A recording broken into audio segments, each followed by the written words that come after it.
first of all, Boris Cherny. He's going to be helping me facilitate this event. He became a friend of mine, and we have on this Orthodox Christian webinar, we have at least 3 non-Christian people: Olga, Boris, and Dr. Ilya.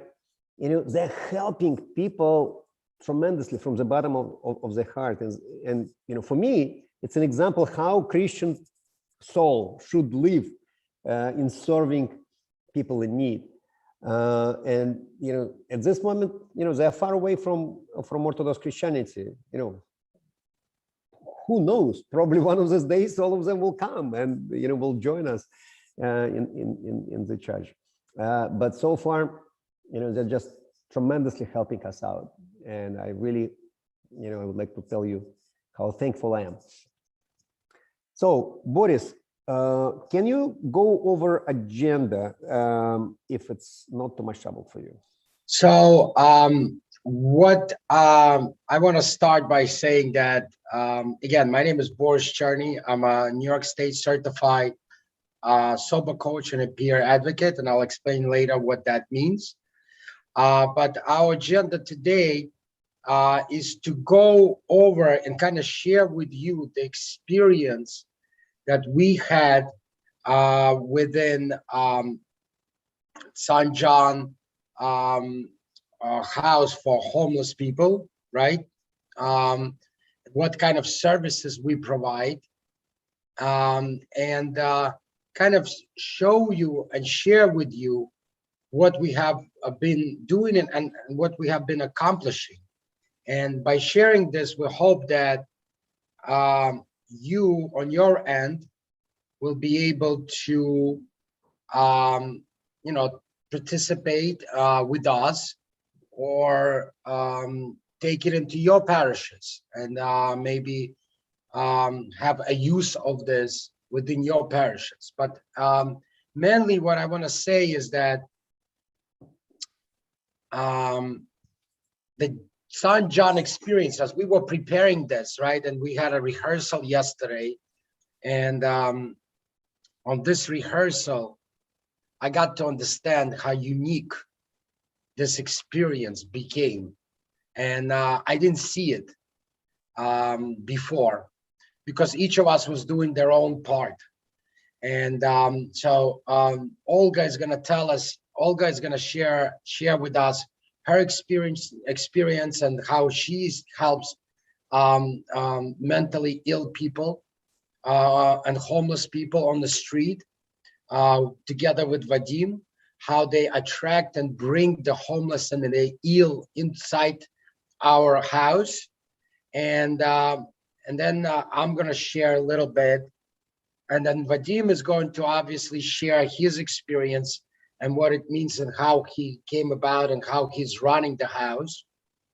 And he's going to again then reintroduce me, and I will share what my job is and how I help out. And then we're also going to hear from AA and NA representative, member of an AA or NA, how we collaborate together with AA and NA members, and how we incorporate it in the meetings within the house itself.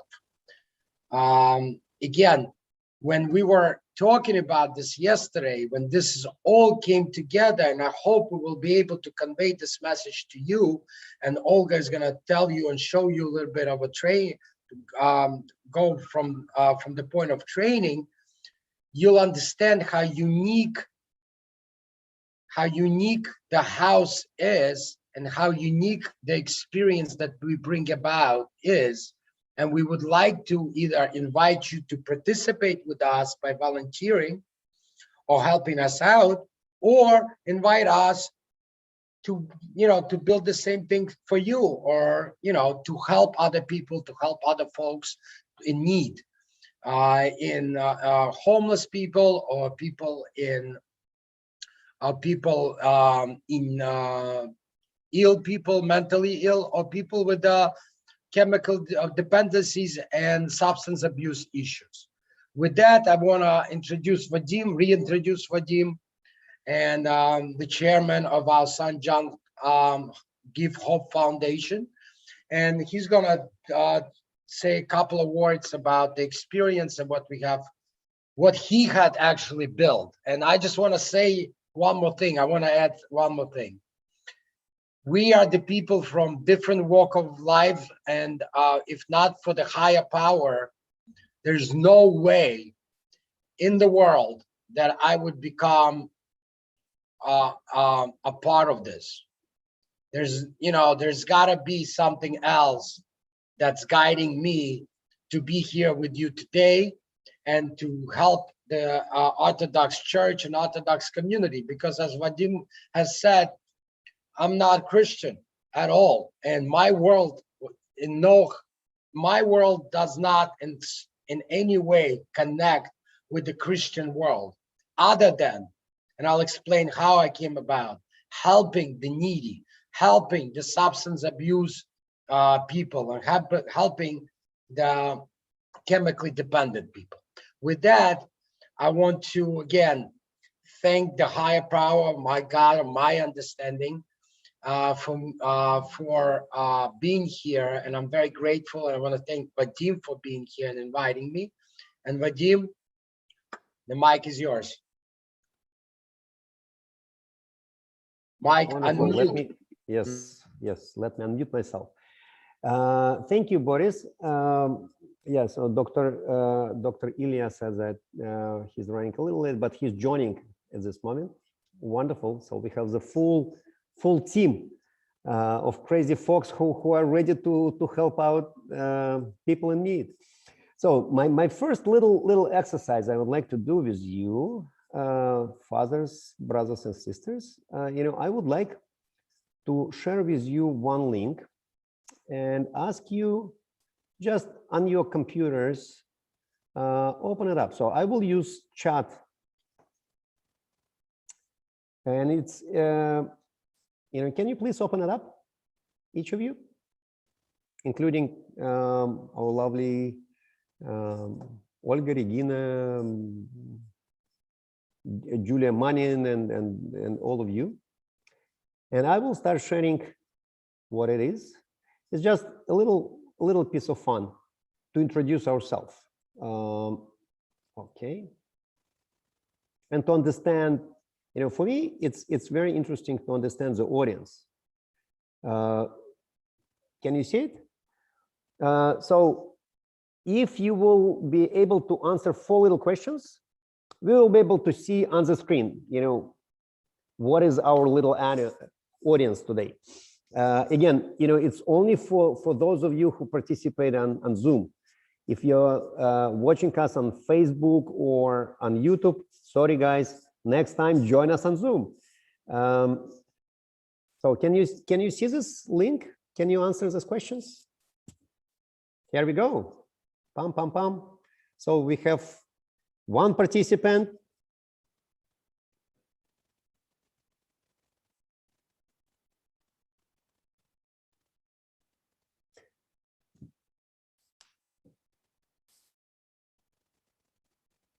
Poor Bachka Michael probably believes that, hey, you guys are moving me to a 21st century from jungle. What is going on here?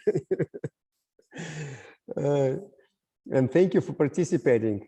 Okay, wonderful. We have quite a few people already joined. So question number 1, solving the homelessness. And, people just answer, hey, what is my interest and what is my experience? Some will say interest close to 0. That's okay. Experience close to 0 or very high. And can I ask someone who has no experience at all on solving homelessness to introduce himself or herself, and to tell us a couple of words? What do you think about this kind of activity? Anyone? Unmute yourself. Hi. Hello. Hi. Can you hear me? Yes, we can hear you. Wonderful. Can you turn on the camera so we can see you? Can you see me? Because I'm in front of the camera, I can see myself. Wonderful. Okay, Regina. Yes. Yes. No experience whatsoever, but I think it's a good thing to help homeless and people that are in need. And I know about your activity, and I know that you were helping a lot to homeless. And I've been following you for a few years, so I'm here to hear more. This is awesome. This is just awesome. Thank you so much, Regina. Can somebody else?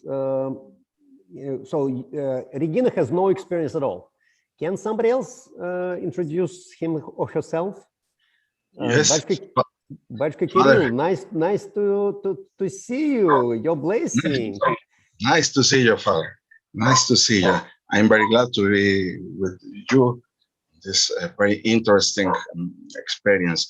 Well, you know, I'm serving in Mexico, and in our community we don't have any experience serving the homeless, helping chemical dependent people, or alcoholics, or any experience in rehabilitation.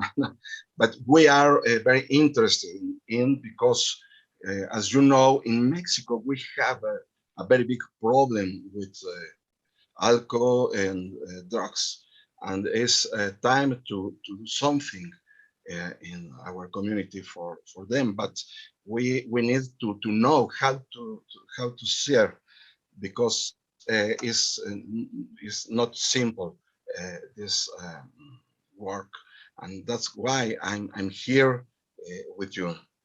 Thank you, Bachka. Really appreciate it. Muchas gracias, Padre.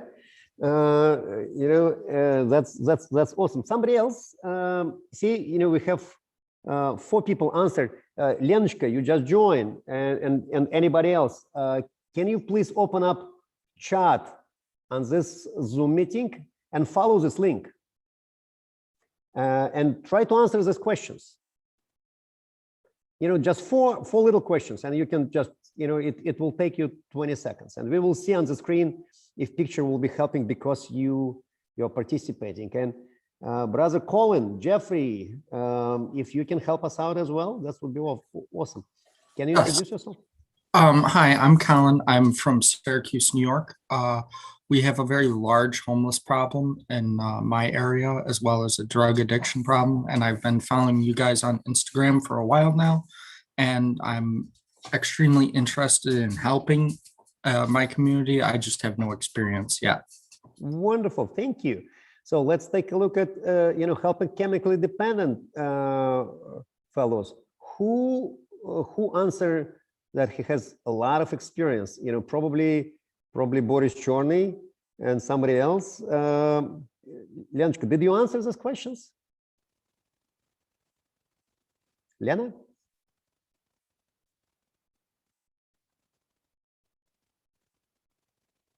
Somebody else? And it's a silence. But let's. Well, I definitely did, but I'll share my experience later. Yeah, you can relax a little bit. Let's engage all other folks. So, once again, let's take a look at our little audience right here on Zoom. So serving homelessness, we have from 0 to 100%.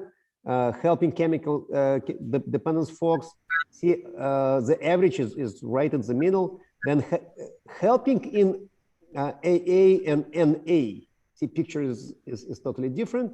And helping in rehab detox is also different. So very interesting. We have variety of folks joining us. This is incredible. I would like to cover once again what exactly we would like to do today. Go over agenda. So we already covered a little icebreaker. We just participated on this exercise. Then what is the output and outcome of the workshop? That's a very interesting question. So as a coach for my civic specialties, civic work, I can tell you that that's what we are coaching people, right? There is a big difference between output, something that we can create, some kind of document, some kind of plan of action, and outcome. hopefully each of us will bring something to our life. Better understanding of how to help people in need, to be a better human being on the face of earth. This is real outcome, much bigger goal than regular output.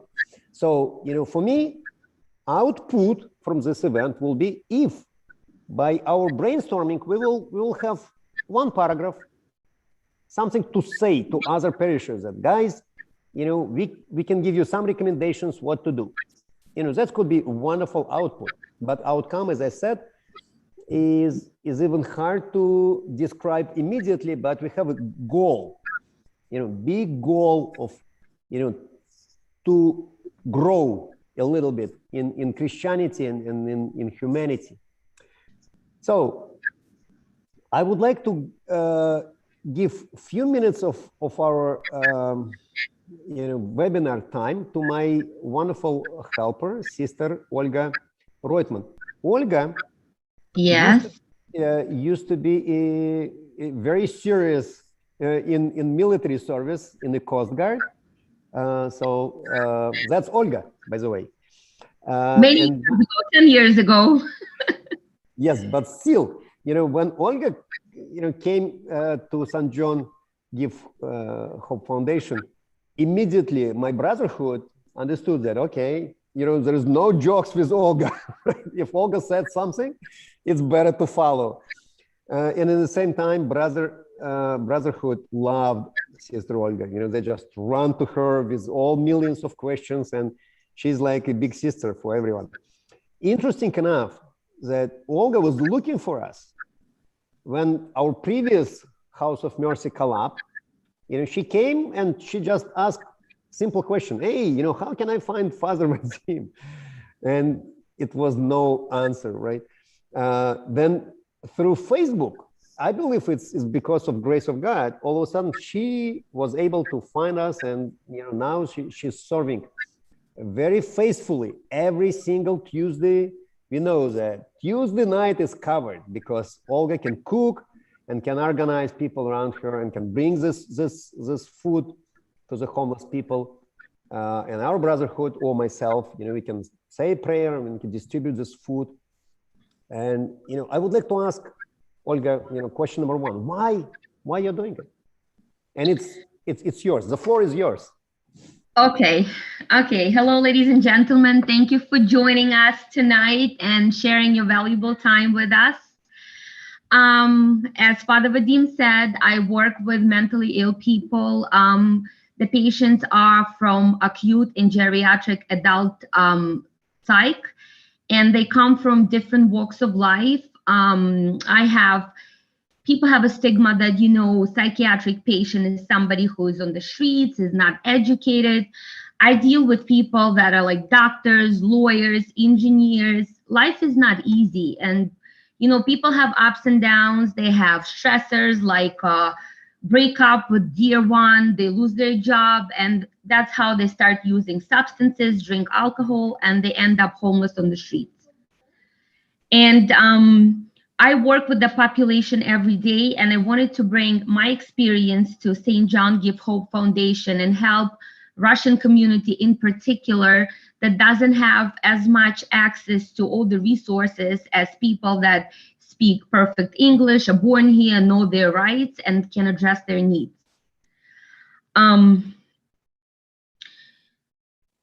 I also tell my children, and I have two boys. I have a 15-year-old, he's in a military school right now, and my 11-year-old, he was running right now, if you saw him. I always tell them that each of those people that we see on the streets, regardless how they look, sometimes they don't look neat and they curse at you and they're obnoxious, it's somebody else's child. And no parent wants to see his or her child on the streets. So you always see that child, that soul in every person that you meet. And my little one comes and he actually participates in feeding with me and Father Vadim every Tuesday. So we come, we cover Brighton Beach area, Kings Highway, Sheepshead Bay. We deliver soup to people out there. Also, why I do this, because I was looking for something unique where I could apply my skills and not to be a bystander. I don't like bystanders, people that just stand and don't care.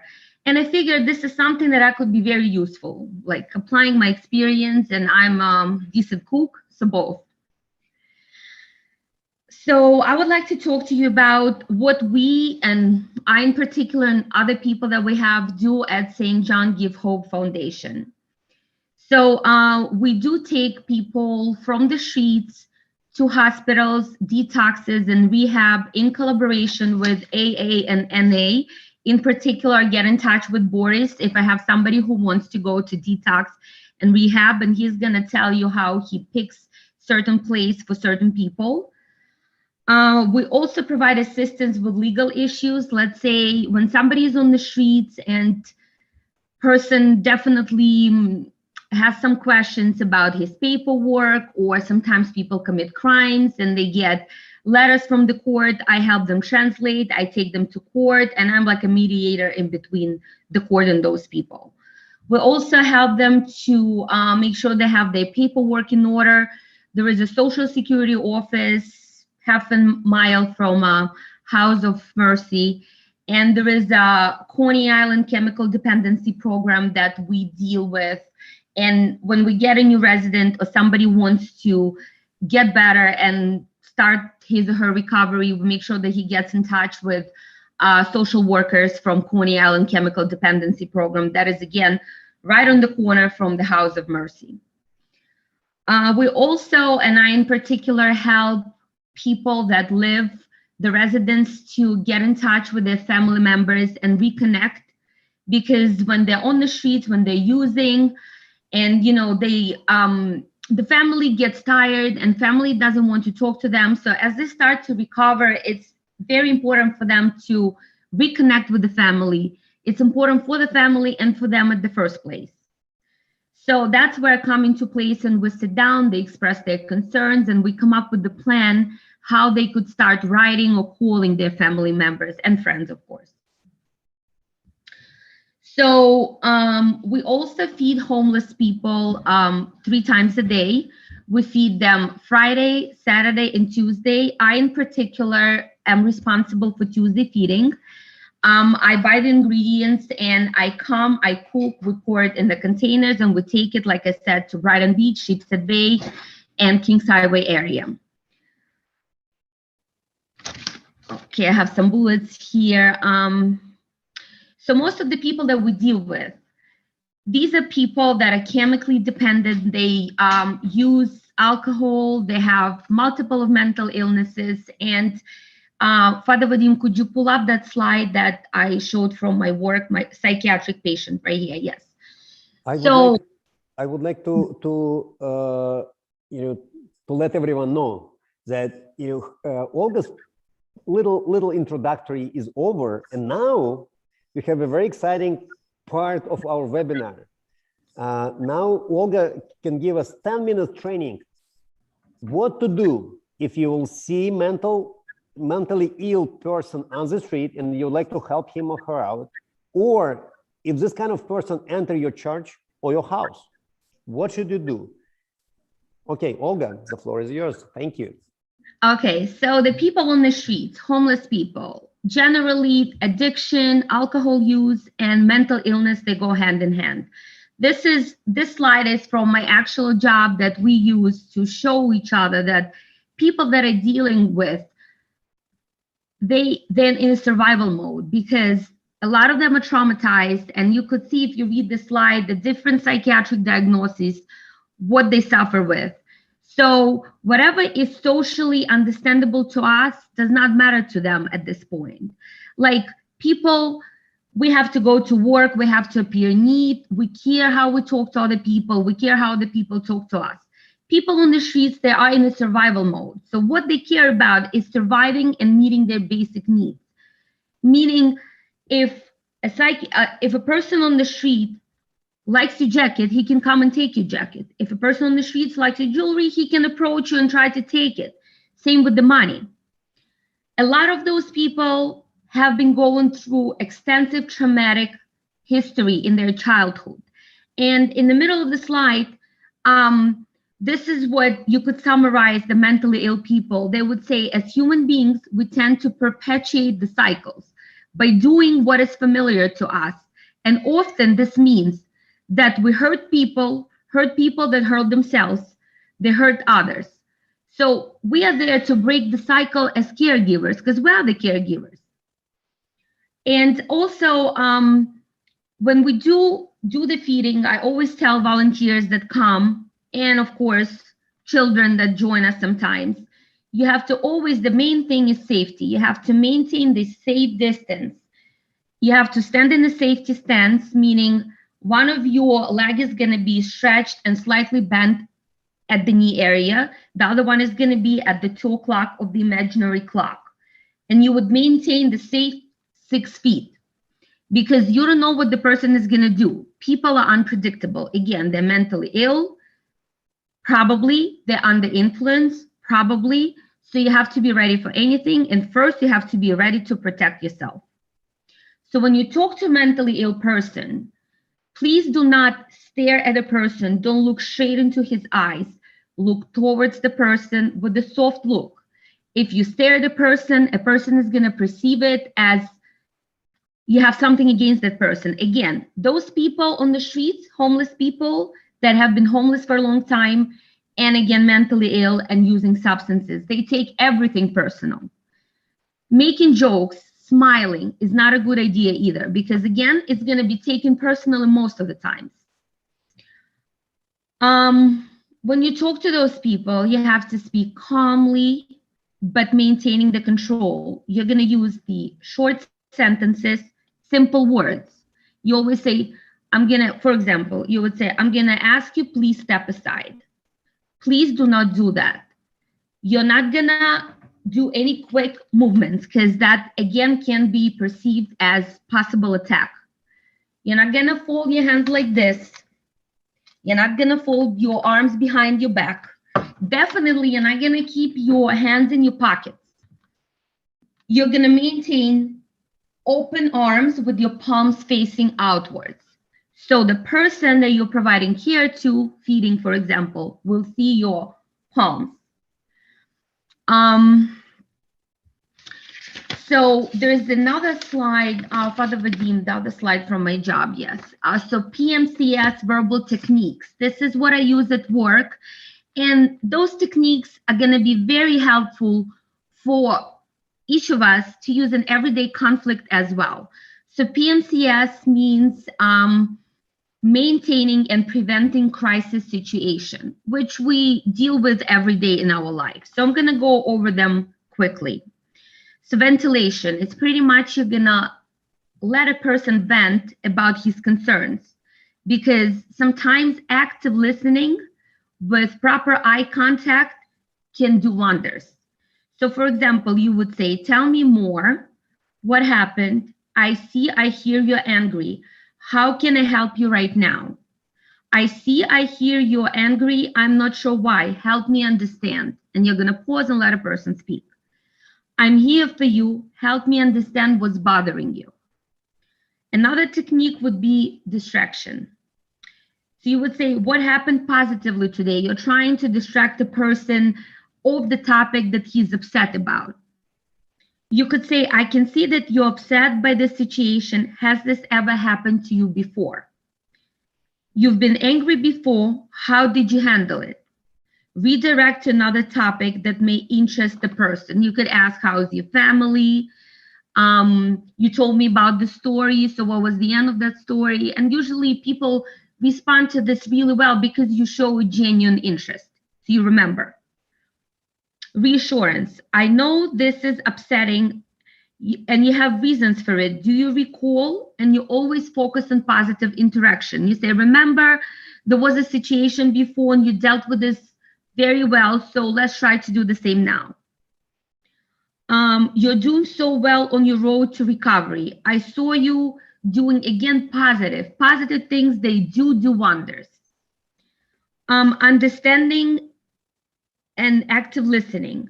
Let me see if I got this right. So you always pay attention when people tell you something, you remember those things And everybody wants to feel like you're giving your 100% when somebody tells you something. And then you could say, so the first thing that upset you was, and you tell them, I know you were upset because your family didn't call you. I know you were upset that you didn't get the job you applied for. So that you could do that.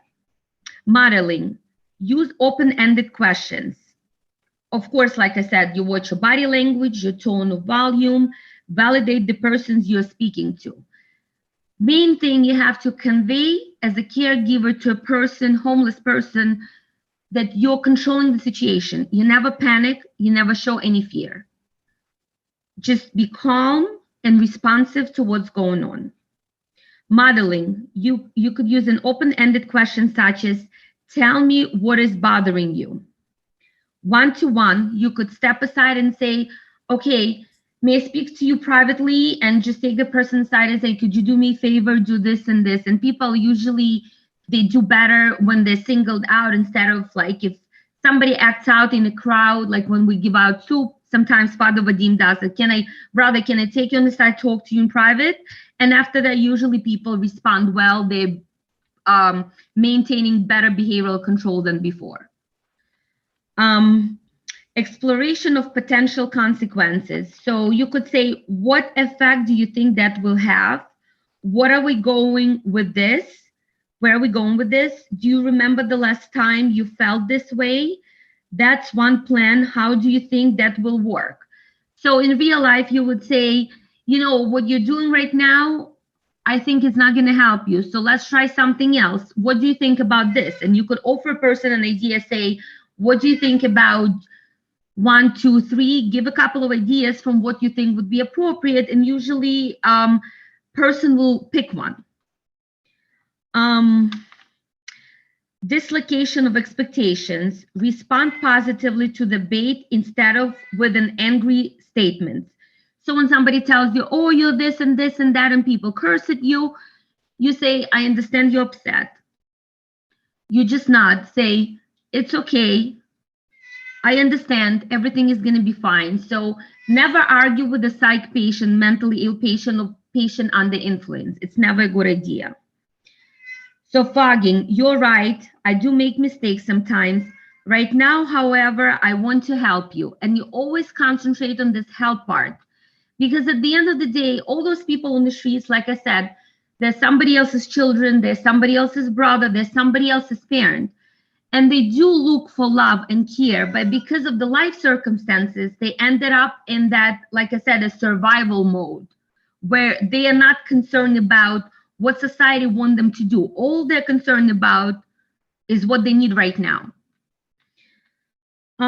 So clarifying the emotional status is the next one. You would say, point out a feeling other than express that the person may have. For example, the recipient is displaying an anger about a missed appointment. You would say, it must frustrate you when you were unable to make the appointment. Own the emotion yourself. So you show the person that some feelings, most of the feelings are universal, like the universal need for love, universal need for people to show that they care about you. So you say, I understand, I was in your shoes. I know how you feel. So another example would be, I hear that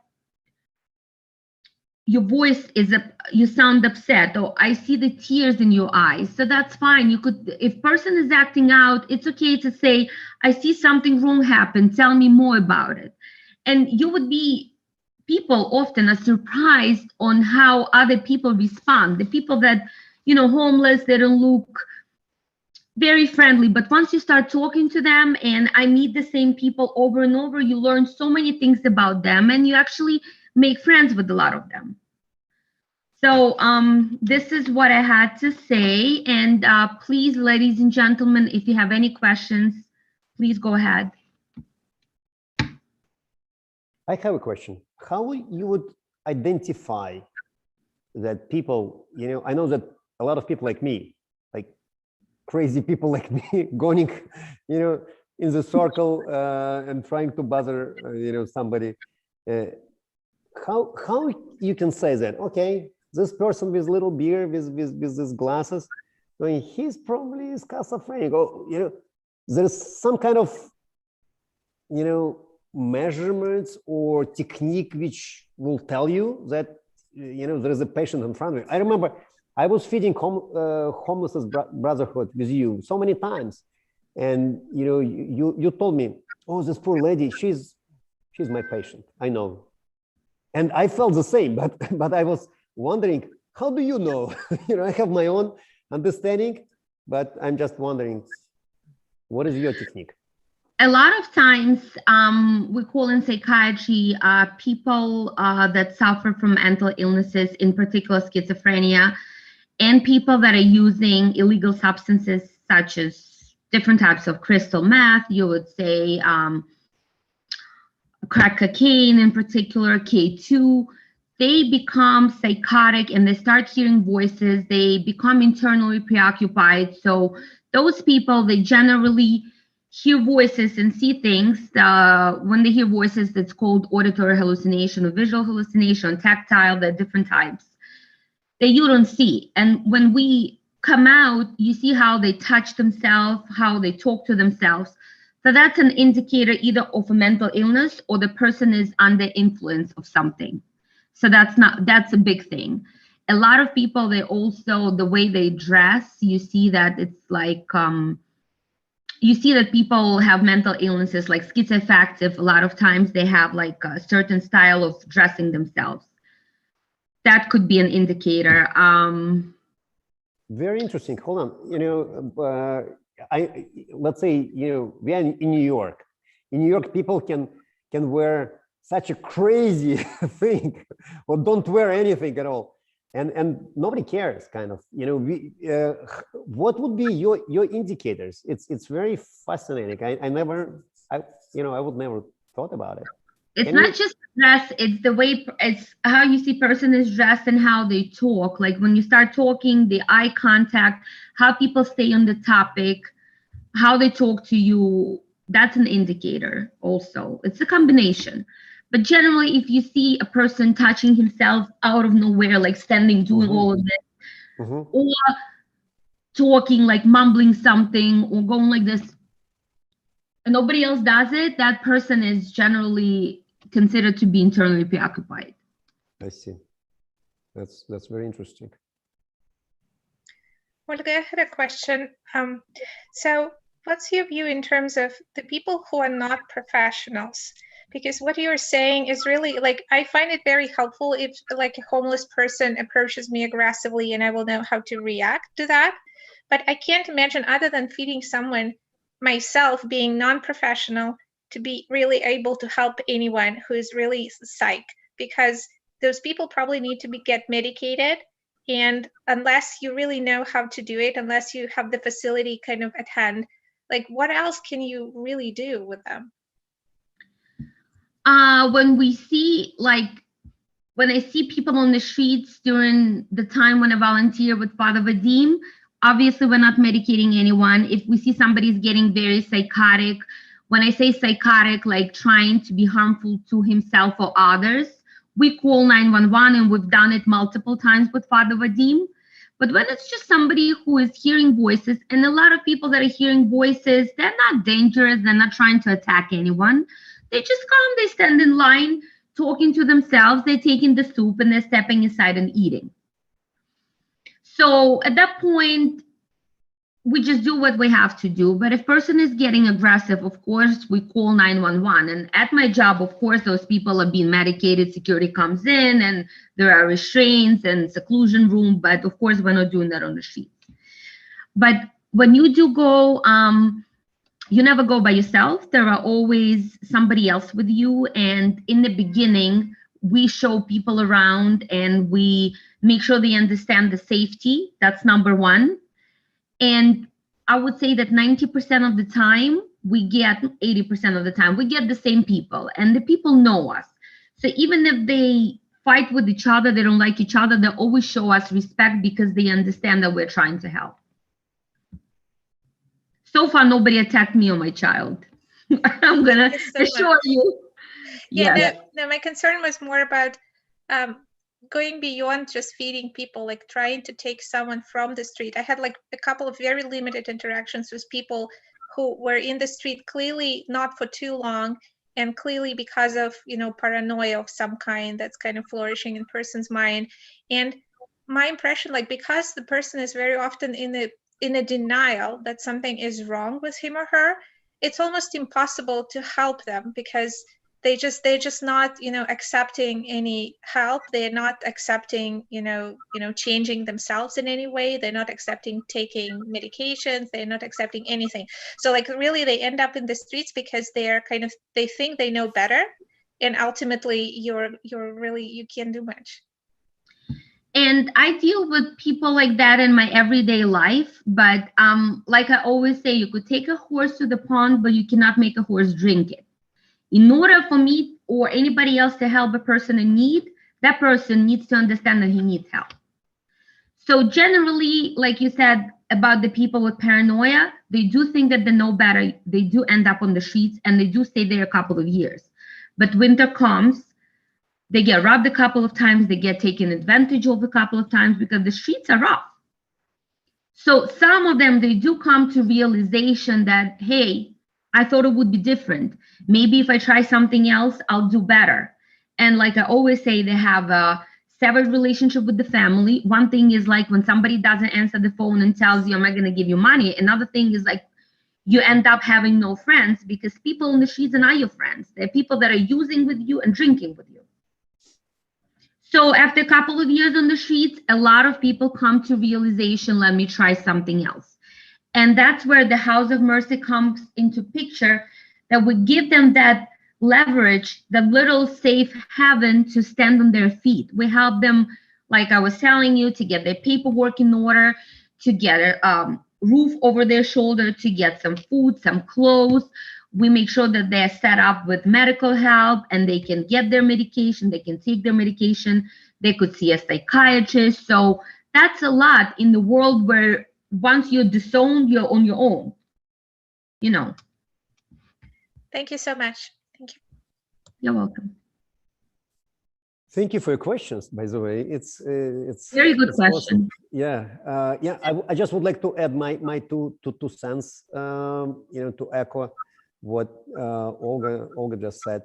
You know, when we start feeding homelessness, you know, I just took a look at the environment, and you know, I really love when people like Olga, you know, so brave, saying that, okay, we can go and we can feed them, you know, no problem at all. But as a former soldier from army, you know, I said that, hey, you know, let me make one rule. Nobody is allowed to feed almost by himself, even if somebody is super strong, because you don't know what is going on behind your back. So we have this rule. If myself and Olga will come out, and her wonderful son, you know, helping us, you know, I always say that, hey, little one, you know, please do not go far. You know, I need to reach you immediately with one move. And you know, if Olga didn't have, it's just because probably Olga's guardian angel is so strong behind her back all the time. With me, you know, I can share a few interesting stories when you know, I was saying a prayer, and all of a sudden one fellow behind me pull out a big knife like this, right, and pointed to my back and started moving left and right, and I felt that something is going on behind my back. And thank God I had two good helpers. They just stepped towards him, and he made a distance. That was one story. Another, I mean, you know, we had quite a few this kind of stories, right? Once, the most horrible one, I don't want to spend a lot of time on this kind of commemoration. We came to feed guys. It was about 2 years ago. And right before we came, a little funny team of teenagers from, you know, Mexican, I would say diaspora, they came to beat up alcoholics just for the sake of fun. And, you know, they did a horrible job. You know, it was like a picture of the hell, you know, almost dark. And, you know, I saw one of my Uzbekistani alcoholic, you know, was laying down on the bench, and his blood was mixed with with white paint, because this teenagers, they were using a buckle of paint and just hammer him. And I was like, what is going on here, right? If we came like 5 minutes before, we would be in the middle of this fight. But our rule of thumb is we never dive into fight, even if we feel that we can do something good, we can stop it. We usually call 911. But again, I like to practice martial arts all the time, and I like to feel that I can protect people around me. I care less about myself, honestly, but I do care about Olga, her son, if he's helping us, people around me. That's my, my brothers and sisters, my first obedience in front of Christ, right? That's just in a couple of words. So if somebody else has any questions, we have Julia Manin joined, Julia Aldana joined. Vadim, yes. I also want to share a couple of my success stories. I just looked at my bullets here on a piece of paper, which is, I think, important to, discuss. And so one of the main things why I do it, because I like to see the big difference in people's lives that our contribution makes. And I would like to talk about this one particular person that came to the House of Mercy. His employer brought him after he was drinking. He went to Atlantic City, and as an alcohol dependent person, he started celebrating, could not stop. So he got stuck there. So he drank all his money there, and he stayed there for like almost a month. So his employer brought him back and said, hey, I can't take him back to work. He's not in the condition. So he agreed to go to detox. I'm going to take him and help him to get on his feet. So you know how I'm talking about. So he was brought in there, and he obviously, after being in Atlantic City for a month, he got a couple of tickets for disorderly conduct. I went with him to Atlantic City 3 times during the COVID time. We came, they didn't tell us, they canceled the course. It was a couple of long trips. And then it took us a year to settle his 2 tickets for disorderly conduct at the hotel. So that got solved. Then I helped him to get his driver's permit. Then he passed his driving test. Now he purchased the car of his dreams.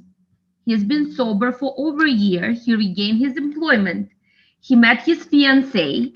He's consistently attending AA meetings. He's doing his 12 steps. And, I talk to him. I see him every time Tuesday I cook soup.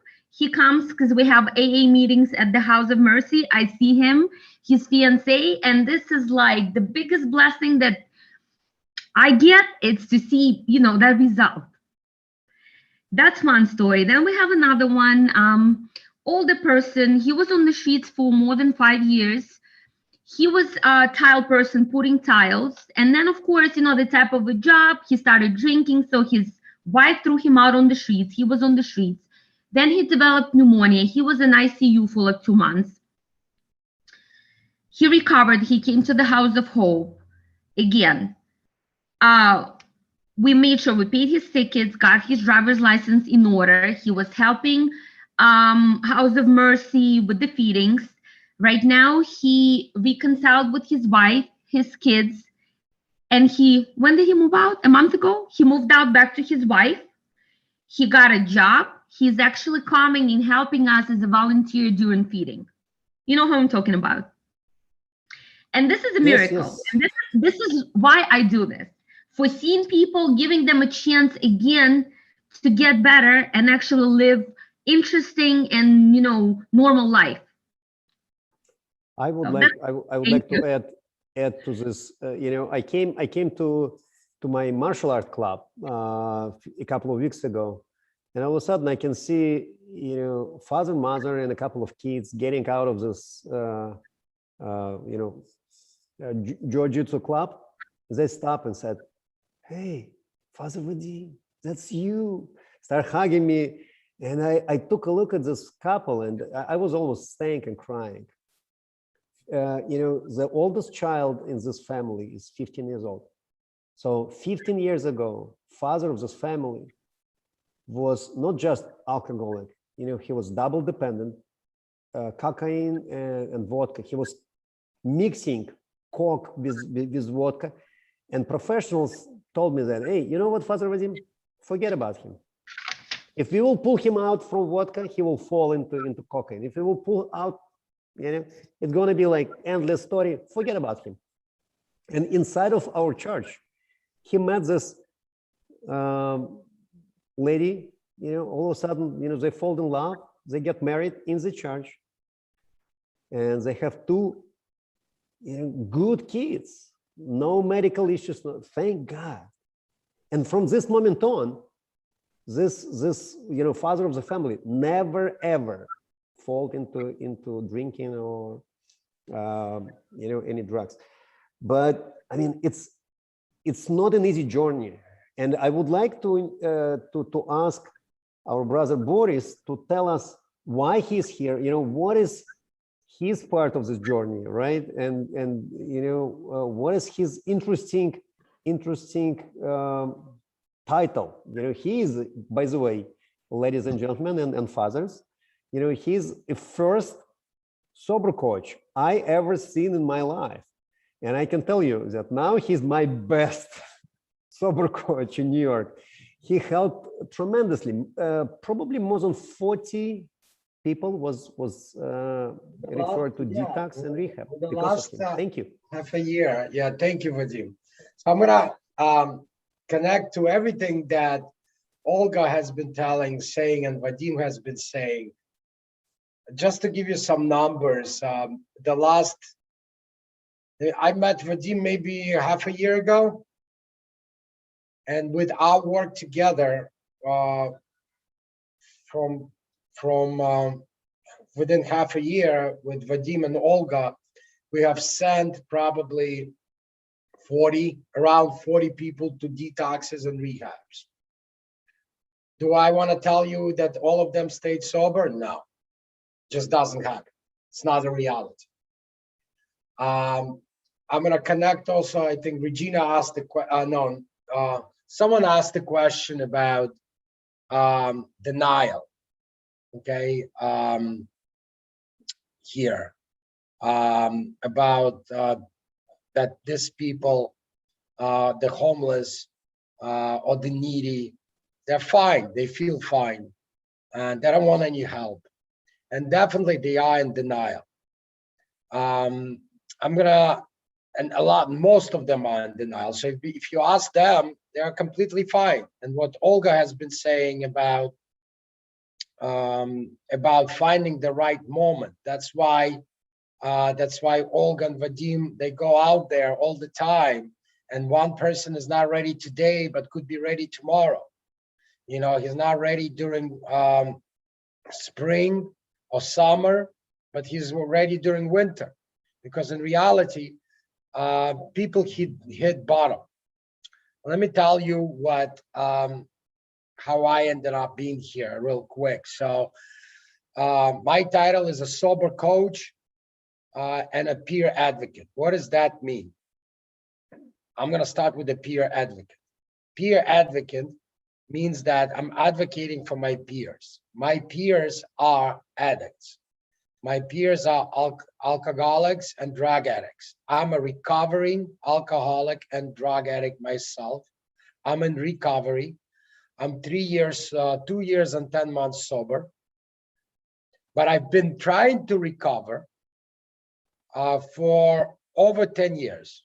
So I've been drinking alcohol. I'm 43 now. I've been drinking alcohol since I'm 17, and I've been using cocaine. And what Vadim Father Vadim has been speaking about, my drug of choice was alcohol and cocaine, and I've been using both.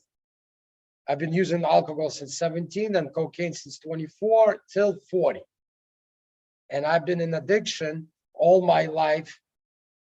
And I started to recover on my journey about 11 years ago. And on my journey, personally, I had 4 rehabs, 1 outpatient for a year and a half.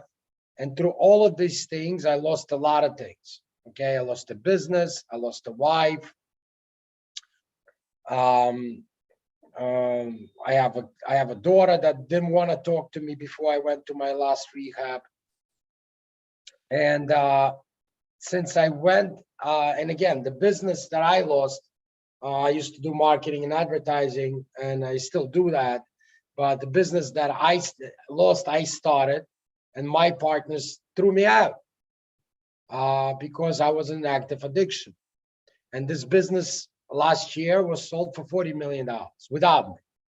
So I've lost a lot of things. The reason I'm saying all this is that people in addiction, and these people either on the streets, homeless people, all living with their families currently, they're in a lot of pain. They have lost a lot of things. They have a lot of guilt. They have a lot of remorse, and they have almost no hope. So they're choosing to be on the street. They're choosing the life of alcohol, and they have given up on the normal life, and they decided that this is their turn. This is their life. This is how they're going to go, and this is how they're going to exist. But in reality, it is an existence and nothing else. And in order to show a different way of life, a lot of things have to happen. A lot of trust have to be established. And this is why I realized that the combination of the House of Mercy and the people go in and out, they're going in and out. But what they did, what the House of Mercy did establish is the trust of the local community, local homeless community. They know it's a stable, they're always there. They can always come to them for help. And that trust eventually turns into people giving them a shot to help them with detoxes and rehabs, which is the next step. Now, what happens? I'm going to take you into the world of a very convoluted, very not easy to navigate world of recovery.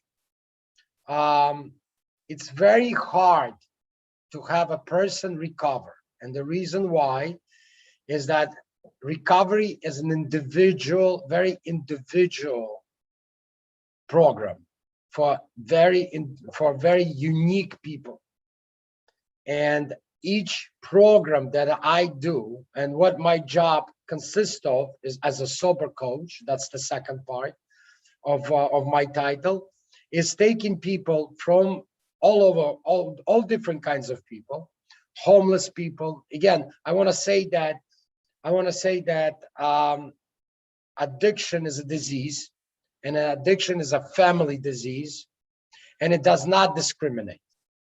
It runs a big gamut between from homeless people to very educated people, to world-renowned musicians, to showmen, to very famous people, to very well-to-do and intelligent people, to very successful people, Wall Street people, lawyers, doctors, cops. The disease of addiction does not discriminate. And having said that, also, the disease of addiction is a family disease. The addict himself is an addict, and then he has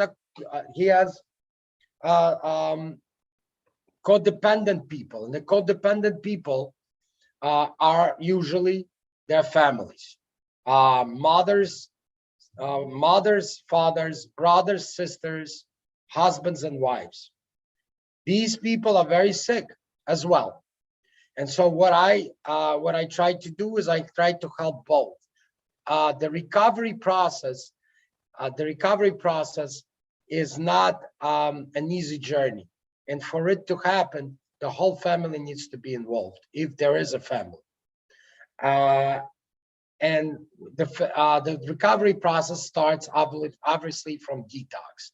Detox is usually a 5-day 5 to 7 day ordeal.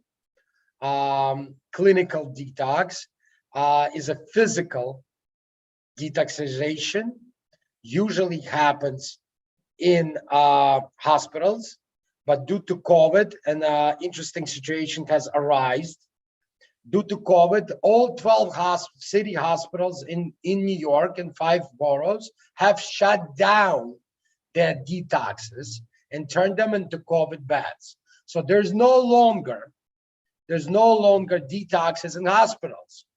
So our house has been working for the longest time with Coney Island detox, but it's no longer in existence. So let's just start with that. And what I'm going to try to do is kind of take you through the process and to navigate you through what's available at this point. And these things are available not only in New York, and we work with all kinds of people, and I personally work with all kinds of people all over the country. And my job consists of finding the right solution for an addict, being it a homeless person or any other kind of a person, professional person. We have a lot of people that were professionals that came through the House of Mercy, okay, that lost their way, came to the house, became homeless, then bounced back after rehab, after detox and rehab. What is important, like I said, that addiction and the programs that I make, my job is to make a recovery plan for a person and take him from point A to point Z of this recovery plan. But point Z is not existence because there's no end to recovery. Recovery is a process, and it's a life journey, so to speak. And so, but there's a point A, the beginning, and the beginning is obviously a detox. It's very important to send a person to the right detox. People, like I said, are very different. They come from all kind of sociological levels, social levels, and it is important to send a person to the right facility, because if the person is not comfortable in that facility, and if he has some sort of, and by the way, to answer the question also of denial, a person will use any kind of excuse not to stay in any kind of facility. So my job is to match them with a specific facility in the beginning where they could be as comfortable as possible. But also we need to realize they're not going to a 5-star hotel. They're not going on vacation. They're going to recover. It's a treatment. So, however, having said that, it's very important that we look at the person and find a right facility for him in the beginning, and that's a detox. The world of insurance is very important. So it happens that Medicaid is covering a lot of these detoxes and a lot of these rehabs. But having said that, we have a very good term in our industry of recovery called the Medicaid mill. What is a Medicaid mill? A lot of detoxes and a lot of rehabs. It's like a mill. People go in, come out, come back. Go in, come out, come back. The problem with Medicaid and with the low-end insurance is that the facilities are low quality. They don't have enough staff. Medicaid itself does not pay enough to have a quality staff in this facilities. And the level of people in these facilities are very different. So my job is to match the person, the guest or the patient or the participant, as we call them, an addict, with the right facility. And we have found those that do accept Medicaid. They're like little gems. Okay, we work with one specific detox that we send a lot of people to which is a very high quality detox. And the staff there is incredible. And they help a lot of people and they care for these people. And I work with them in the beginning with the 5 to 7 days of these detoxes to to then continue the treatment plan. And we find then go forward and find a right rehab facility for this individual. And again, depends on the individual. If it's a homeless person and has Medicaid, then we have certain, there are certain Medicaid mills that we will not send a person to, because we know that the possibilities of him recovering in this rehab, coming out of this rehab and coming back to reality of life and living a very healthy and normal life is slim to none. There are statistics out there that tells you that 3% of people recover that come out of rehabs. Only 3%. Very, very small amount. So my job is to make sure that this person goes to the right detox, this person goes to afterwards goes to the right rehab, and after the right rehab comes back to AA and NA meetings, which we'll get in a second. But I want to come back and say that Vadim and the House of Mercy and Olga have realized that. And again, I was talking to Vadim yesterday, and we were actually at that church where Vadim is speaking and giving another lecture there yesterday. And we were rehearsing this seminar, and I come to understand that what Vadim and the House of Mercy has created is it's a very unique experience. I don't think that there's anything like that currently locally in 5 boroughs. What we're doing today, mostly for Russians and then mostly in South Brooklyn, could be replicated, could be done anywhere in the world, anywhere in the United States, or in any church, in any parish. With the right team that came together today, which is an unbelievable team that came together from all different kinds of walks. I mean, Olga what is it, Olga? Was it Coast Guard? She was a Coast Guard. Yes. Coast Guard. I did Protecting marketing and advertising. I had an advertising agency. How I end up here, only God knows. Okay, if these worlds don't collide, a church and advertising does not collide, not in any way, shape, or form. But nevertheless, what did bring us together, what did brought us together is our willingness to help the needy and the people that are hurt. They have so much pain and they see no hope. And what we're trying to do is bring the hope into them and say that recovery is possible. There is another way of life, and the other way of life on the other side could be a happy, fulfilling life. So when a person goes to rehab, so I talked a bit about detoxes. I'm going to talk to you about rehabs. Through my research, I have found certain rehabs outside of New York that do accept Medicaid because they were grandfathered in. Again, insurance is a big issue, and currently Medicaid is on a state level. So if a person has a Medicaid in New York, he only has to go to a facility in New York State. But New York State facilities are very poor facilities, low quality facilities. There are some good ones. We do have good ones in our wheelbarrow, in our resources that we send. We also send people to PA, to like Allentown and Lancaster County. There's a couple of facilities that we send there that do accept New York State Medicaid. By sheer coincidence, there's only 1 or 2 facilities like that, and they're much better facilities than New York. And those facilities in PA, in Pennsylvania, accept private insurance, but also accept Medicaid. And these are higher quality, and that's where we send our people as well. I also have sent people to Israel prior to COVID. Unfortunately, Israel is now closed. Phenomenal recovery in Israel. Phenomenal facilities in Israel. but due to COVID, Israel is closed, and we have different facilities locally here that we send people to. We send people to Florida, very big recovery in Florida, a lot of very good facilities. We send people that do have private insurance, people that do have private insurance. And again, these are people that are union people that work or have worked previously on union jobs. These could be plumbers, construction workers, cops,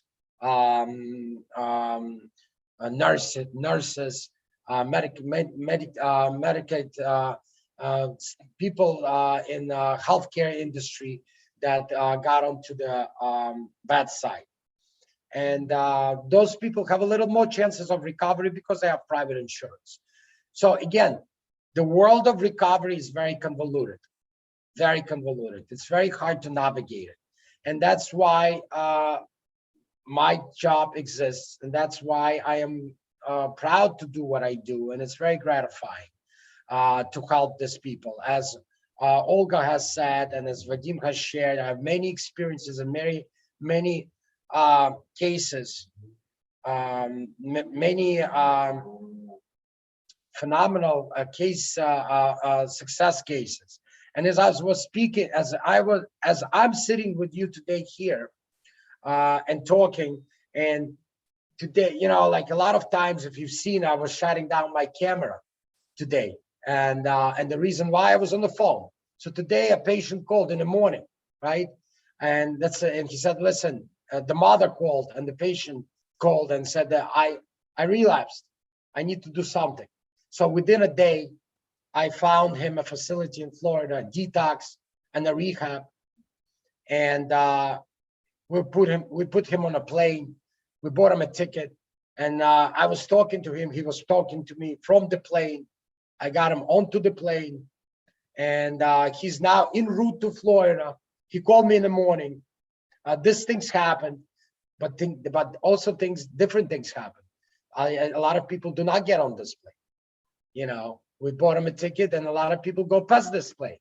You know, it was listen, this guy got on the train, right? Got off on the wrong train station. He was getting to JFK on the train, got on the wrong train station. All this was happening while I was with you today.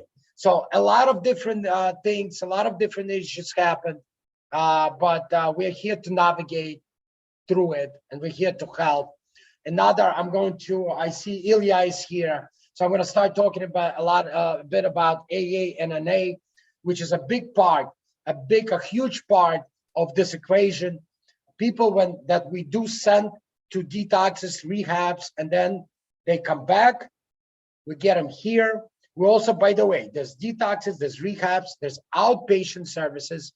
Vadim and Olga, they work with one outpatient that's nearby them that has Russian counselors. We have a couple of different outpatient services around us in our area, but there's some good ones in Manhattan. Outpatient is something that is good for a person that either came out of rehab and wants to continue treatment, or decided that he cannot go to rehab. It's obviously harder to recover without a rehab, and I'll explain why in a second. And decided that he needs to work and go to an outpatient service. In Russian, it's called ambulatorная. Outpatients usually 3 to 4 times a week for 3 to 4 meetings, 3 to 4 hours a day. They get medicated there as well if they need be. They get Vivitrol shots if need be. And stuff like that. What happens, I'm going to say a couple of things on what happens in these facilities. In detoxes, we medicate people down from their dosage. A lot of people come in from different ways of life. And Vadim was talking about cocaine and alcohol, but we have a Georgian community, Russian Georgian community. They're incredible people, but they come in with incredible problems. They come in, usually they speedball, and the speedball is a mix of cocaine and heroin together in a shot together. And these people, yeah, it's incredible. And these people come into detox, and medically we decrease that dosage, and we medicate them to the zero drugs in their system. Once that happens, once the medication goes down to zero, we then transport them to a facility, a rehab facility. In the rehab facility, usually 21 to 28 days, they get to know and understand what addiction is all about. They get to understand what kind of tools are available to deal with addiction. They also, a lot of these people are diagnosis people with a lot of mental illness and a lot of psychological problems like anxiety, depression, and bipolar disorders. They get treated there as well in the rehabs. They're diagnosis, meaning that they have psychological disorders, and at the same time they have an alcohol or drug addiction. So these two things are being treated in the rehab. They're also taught about a 12-step program of Alcoholic Anonymous and Narcotic Anonymous, and how that comes into the play. And we'll talk. Ilya will talk a bit about it as well, but I'll share that information.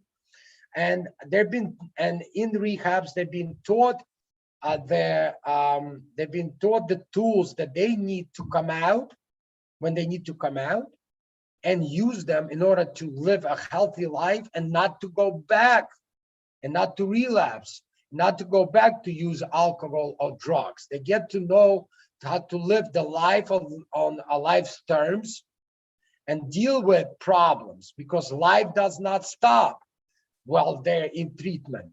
A lot of things happen. The job, the bills, the apartments if they have, their family, the kids, all that's present. So when they come out outside, all this hits them as a ton of bricks, and they need to understand how to deal with all of that baggage. And in the rehab, they're being taught to do that. And obviously, the more they stay in rehab, the better for them. Why rehab is important? If you go to an outpatient program without rehab from detox, there's a lot of chances that you will relapse. The rehab itself allows you to be, rehab is like a bubble. It allows you to be secluded, because usually they take your phone away, they take the patient's phone away, and it allows you to be secluded and concentrated on your own recovery. There's no distraction. That's why you're only concentrated on your own growth, on the addict's growth. When you are in an outpatient facility after detox, there's a lot of distractions. And the chances of you staying sober and clean decreases significantly. Now, there's a lot of people that decide that take a chance and not go to rehab. There's a lot of people that come out of rehab, go to outpatient services, and go to AA and NA meetings. And there are a lot of people, and these people stay clean, but it's a small percent. It's a very tiny percent, okay? But it's possible. It is possible. NA and NA helps a lot. And by the way, this is the third thing that happens in our house, where currently in the house, every, I want to say Tuesday, Thursday, and Friday, we have AA meetings going on in the house. So that helps the residents of the house, but also a lot of other people come in from outside. I'm going to have Ilya in a second talk about the collaboration of the house, the house and the AA and NA. I want to finish, continue with you guys a little bit about rehabs. The more people stay in rehab, the better chance of them catching the recovery message. What happens in detox? Detox, 5 days, 5 to 7 days, physically you get to zero alcohol or zero drugs in your system. But mentally, you're still in the fog. In rehab, that fog starts to subside. 2-3 weeks later, the fog is gone in rehab. Then the brain is ready to receive the information and understanding. 2-3 weeks later, feelings come back. Because remember what happens to the individual when he's on the street, on the very mean street, like Olga said, tough street, where he gets bombarded by, when he gets taken advantage of, where he gets robbed, abused, all of these things, if he's on the street. But usually if he's not on the street and he's an addict and he's abusing alcohol or abusing drugs, the decision-making ability is being taken away from him, from that addict. The decision has been made for him. Like for me, for example, my wife left me. It was not my decision. She made that decision. My partners decided that I was no longer privileged to have a business. It wasn't my decision. It was their decision. So all of these things that people lose and a lot of pain that they have, they don't have the chance to feel this pain, because like I did and like they do, something happens, the alcohol, the drug is their medicine. They have no time to feel. Okay, so what happens is you get fired, drink. Okay, you get thrown out of somewhere, you got robbed, you use drugs, and you don't have the chance to feel. So what happens in rehab, 3 weeks after the drugs subsides, you don't have them in the system anymore. The fog comes down, you start to feel. All feelings come back, guilt, remorse, all of these things come back. And people need to find tools and learn tools how to deal with all of these feelings. And what happens, the longer they stay in seclusion and rehab, the more their brain absorbs the tools that they're given. When they come out, and they'll be able to use these tools later on in recovery. So the more, let's say they stay for 28 days, there's a small chance of them staying clean. They stay for 3 months, there's a bigger chance of them to stay clean. They stay for 6 months. And in my last rehab, I stayed for 6 months. And before I stayed in each rehab, I stayed for 21 days, 28 days. You did not quite grab the message of recovery or the right amount of tools. Meetings, AA and NA program, very important.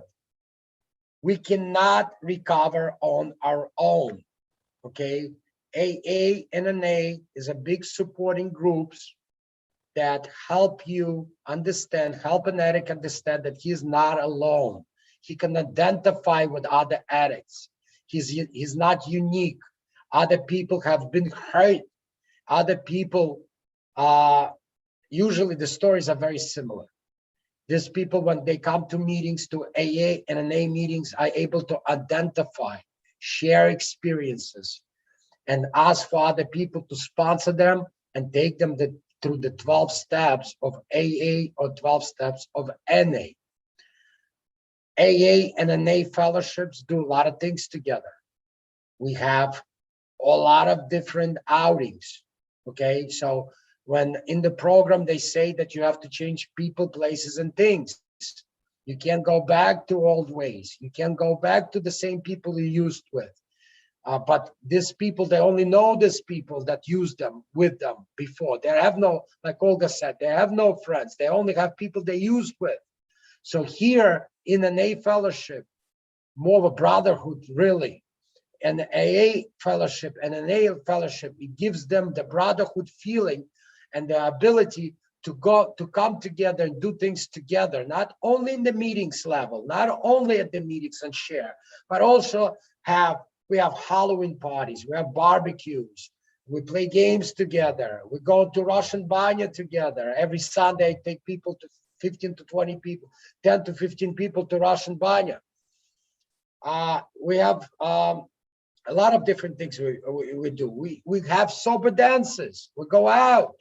We show people that there is way to have fun without substance at all, and that there is life, that there is care, that there is a lot of fun, that it is a very good journey, a big journey, and a giant adventure. With that, I can do a little bit of Q&A if you guys want to hear. I'm also going to put my number down. If you, again, also remember one thing, for me, for us, for the addicts, we are here to serve. This is my 12th step. Without you, there's no me. Without me helping another addict, I don't have a recovery.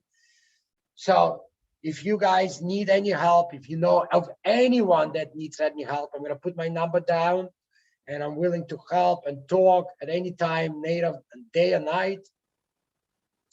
And with that, I can answer any of questions that you might have. And after that, I want to tell you and put you on to Ilya, who's going to talk more about NAA experience within the house and outside, and how we collaborate, and how this collaboration could bring a big benefit to your own church or your own parish. So guys, thank you, Boris. You know, that was an amazing speech. You know, I was trying to watch time, and I was like, I need to tell Boris that, you know, we're running out of time. I need to round him up. But it was such a powerful message with, you know, from the bottom of your heart. I was able to hear and to feel, you know, that you do care. It's practically meaning of your life, and it's super important. I mean, only with higher power. Yeah, exactly. Without creator of the universe, we can't do anything. Guys, any questions on anything?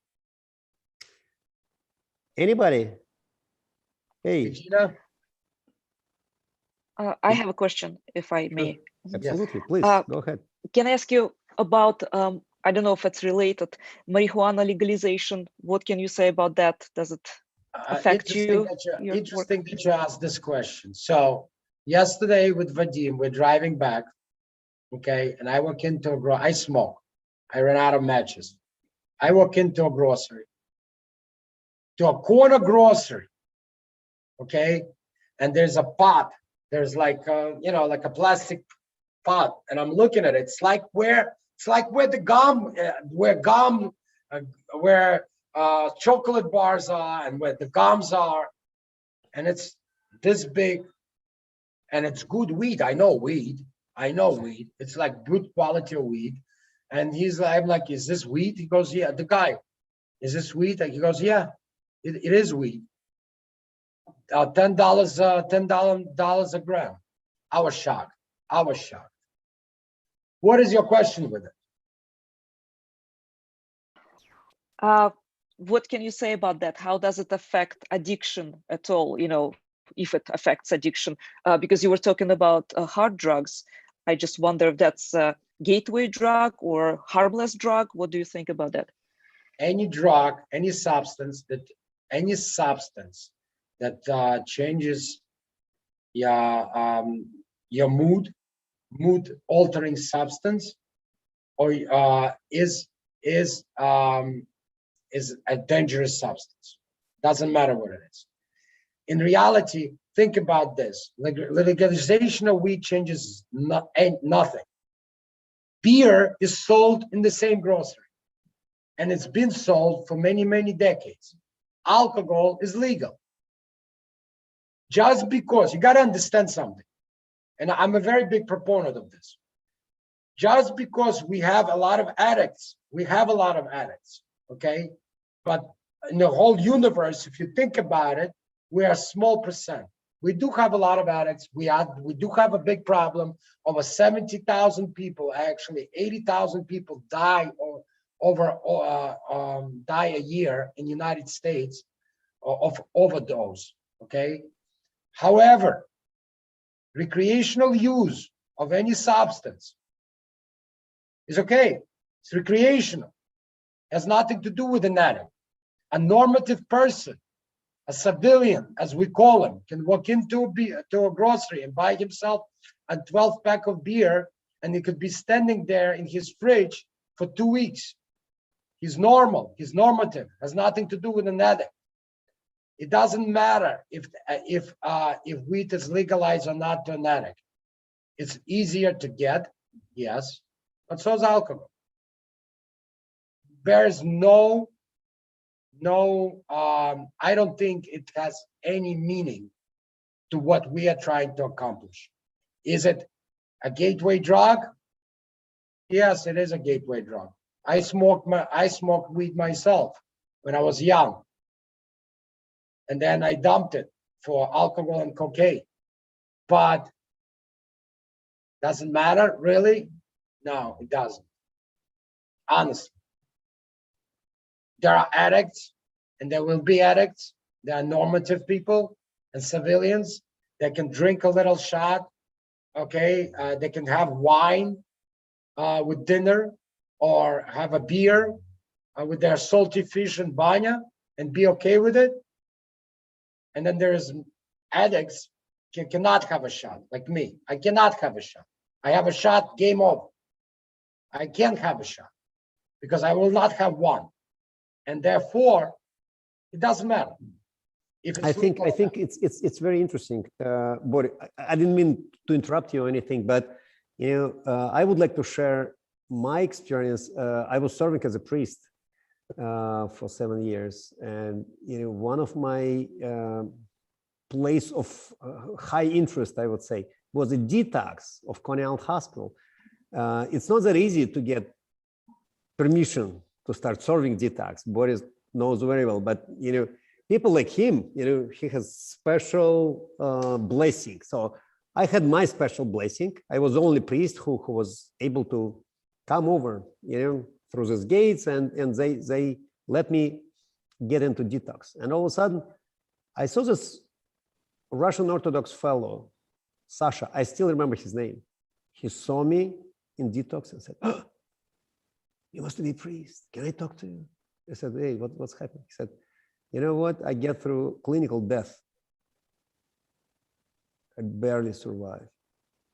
But I was sober for many years. And I came to Russian Orthodox Church for a prayer. And priest came during trapezna, what we called, right? After liturgy, and said, "Hey, drink this wine." He said, "No, I can't." No, you have to drink with me. I said, "Oh, really? How wonderful." Now, I guess it's a wonderful lesson to all my friends who are priests, and to all my lovely Orthodox Christian community. I think to offer a drink in trapezna, it's really, how would I say? It's a spiritual crime, I would say. I started thinking that if this poor Alexander will die, who will be responsible in front of Creator of the universe for this death? This priest, obviously, he didn't mean anything. He was treating this person as a friend. But what he said, that drink with me, even if you said that you cannot drink, right? For an addict's cycle, it was like, okay, I have to follow, right? I have to follow, priest, authority, spiritual authority. And this is, I would say, it's happened because of lack of education and understanding of the problem. See, I love Father Michael in Bayonne. We have Yulichka Manin here, and Andrusha Gerasimov joined us for a little while and get off, unfortunately.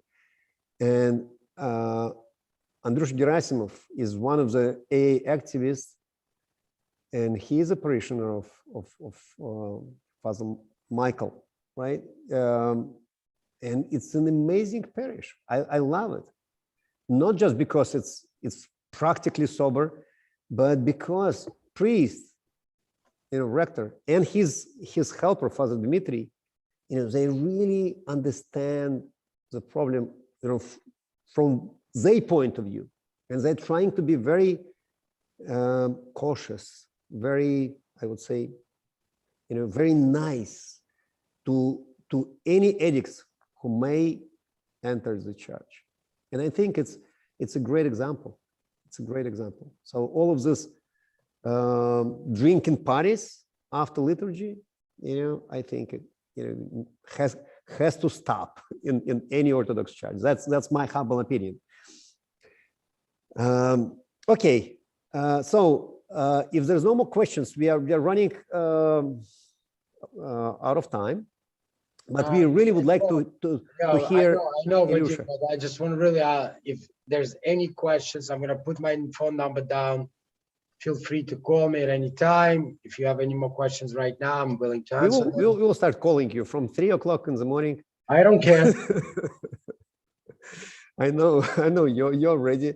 You're ready to get up. You are one of these warriors. Ilyusha, can you tell us, what is your experience as a activist, to deal with different Christian churches, especially with Orthodox churches? And what was your experience when, first of all, let me introduce Ilyusha. He became our friend. Ilyusha, can you unmute? Is it possible for you to join? Yes. You're coming from the dark to the light. No, I'm sorry. I came late. Боренька, Миша Армени номер. Who?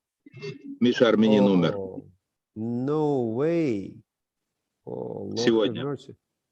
Unfortunately, that's our life. There is a meeting going now.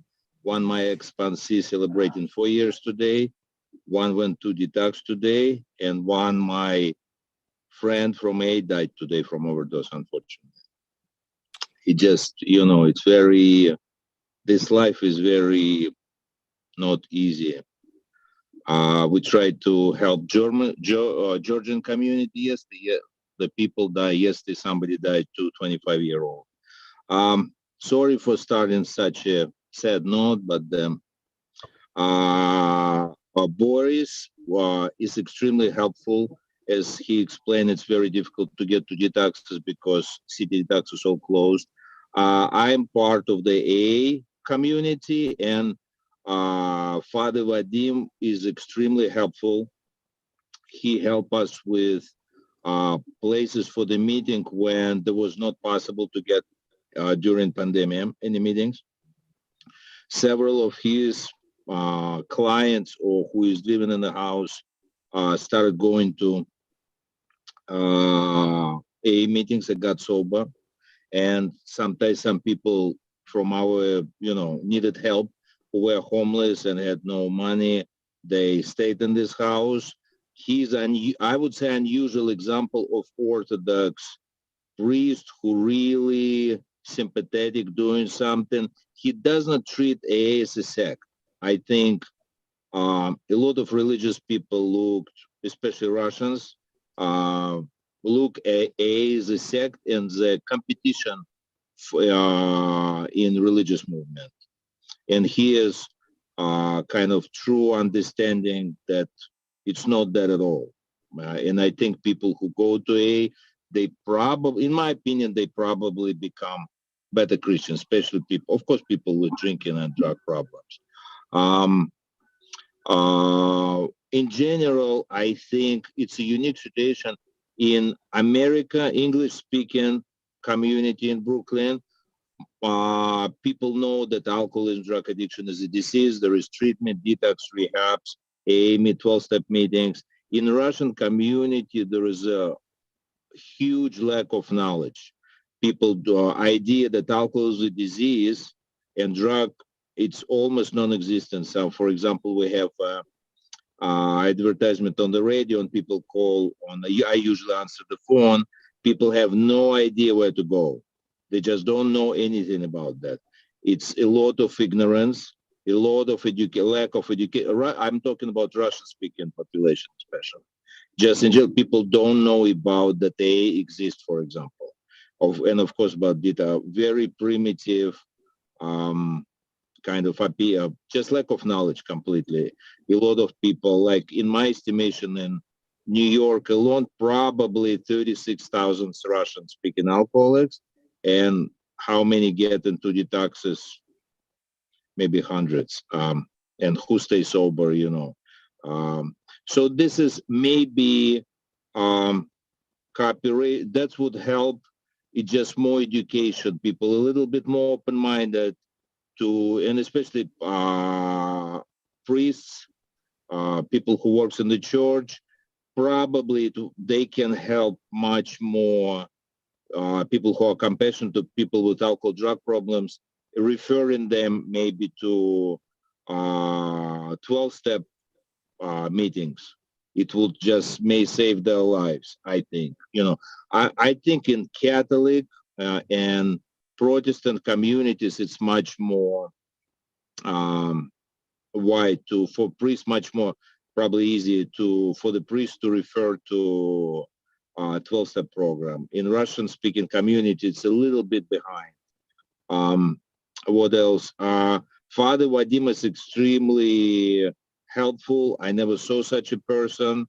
I would say it's probably a rare example. I'm not familiar with anybody of course, in 97th Street, St. Nicholas Cathedral, priest there, Father Nicodemus is very helpful too. But the Father Vadim is extremely helpful in any ways and very understanding.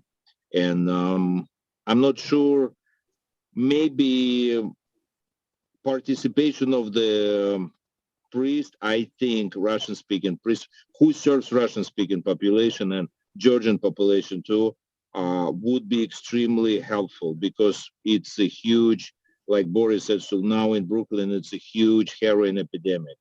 It's like 2 people died in less 2 days. 3 Georgian people died in less like month and a half. As far as I know, it just horrible statistic, horrible. And mostly people, they just don't know. They just don't know what the problem is. People don't know where to go. One of the things that's too lack of education is codependency. In Russian community, for at least people know alcoholics or drug addict has a problem, but that Boris mentioned too, but that his family has a problem, needs some psychological, spiritual support, is completely absent. We have we have a lot of resources. We have Al-Anon group, but it's still everything at just very beginning stage. What else I would say? Probably it's a unique problem of Russian-speaking community. Very different from English-speaking community. That's what in my opinion.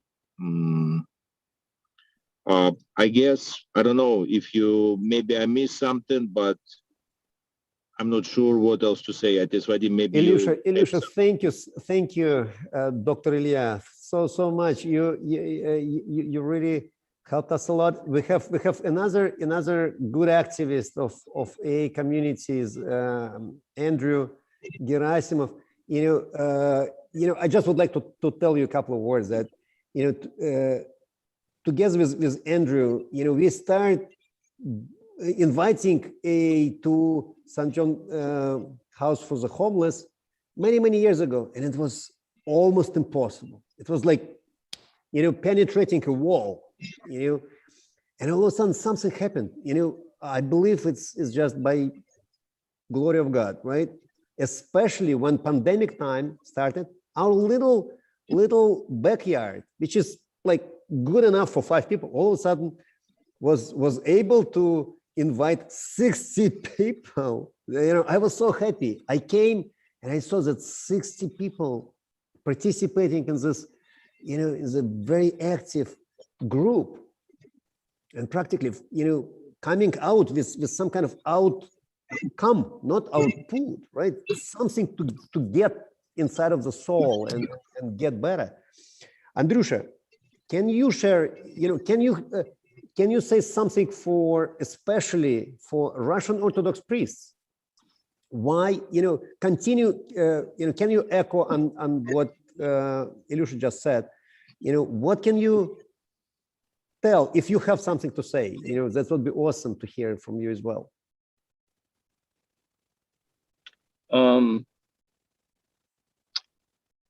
Hi everyone, my name is Andre, and I'm sorry I just joined this meeting. I was not here, so I did not hear what people had to say.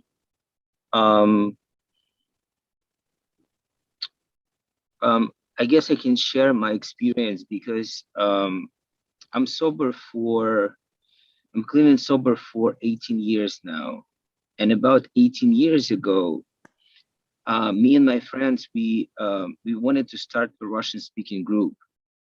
And at the time, I guess naturally, we went to all the Russian Orthodox churches, from the beginning. And I was talking to different priests, and I was trying to explain them who we were and what we were trying to do. Because in American community, it's like a standard, right? You want to open up AA group, NA group. You come to the priest, you explain what you're trying to do, you get the room, right? It's common, it's everywhere. It's on almost I guess every church has a meeting. 18 years ago, when I was going and talking with different priests, it was almost impossible to explain to them that this is needed, this is something that can help people, and this is how people get sober and get clean. And for some people, and actually many people, there is no other way. This is the only way for them to solve this problem. And then as a part of the solution, there is a spiritual path that every person chooses, right? And some of those people will be part of your church. It was impossible to explain to them. And what happened at the time, we ended up getting a place in a different church, not related to Russian Orthodox, because we had to. We just could not get into the door. And Atец Vadim was one of the only people at the time that I was able to communicate. And we would bring the meeting to his church at the time, just once in a while, and we were trying to help some of the people who stayed at his church. But I just want to say that right now I feel like there was a lot of change. There was a lot of change, and I feel like you understand. Like from what I'm hearing, a lot of stories from my friends in Russia. It's pretty common for a church now to have an AA and a NA meeting and be together, fight this problem together. As an AA member today, it's in our traditions that we can cooperate with other entities like Russian Orthodox Church.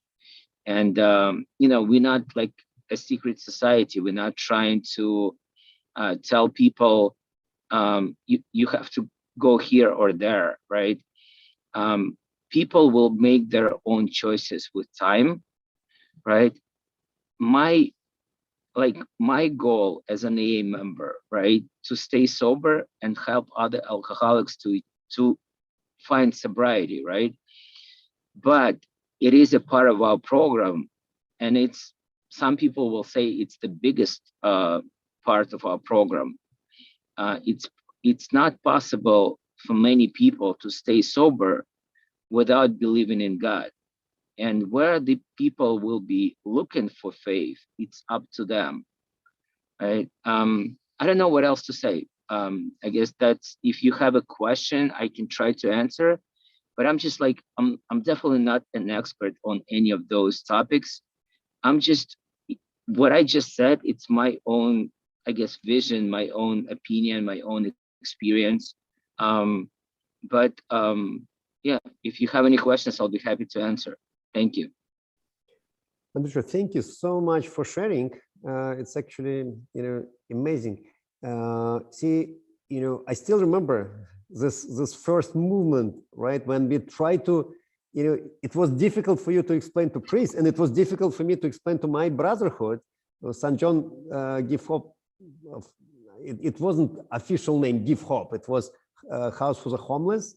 Back when you came to us, right, in 2005, 2006, right? And it was like communication. But now all of a sudden, by glory of God, you probably can see it's growing, and people actively participates. My brotherhood, they're coming with happiness, and see, like, many of them getting very serious into 12 steps. Lord have mercy. It's actually awesome, right? And then they feel responsible. Some of them saying that, okay, whatever I do, I need to run, I need to prepare, because my AA brothers and sisters will come in a half an hour. I need to prepare coffee, I need to clean the room. It's awesome. People feel responsible for somebody else, to get through through this path to sober life. And I just would like, if there is any questions to Andrusha. Ilyusha should go, unfortunately, because of losing this man.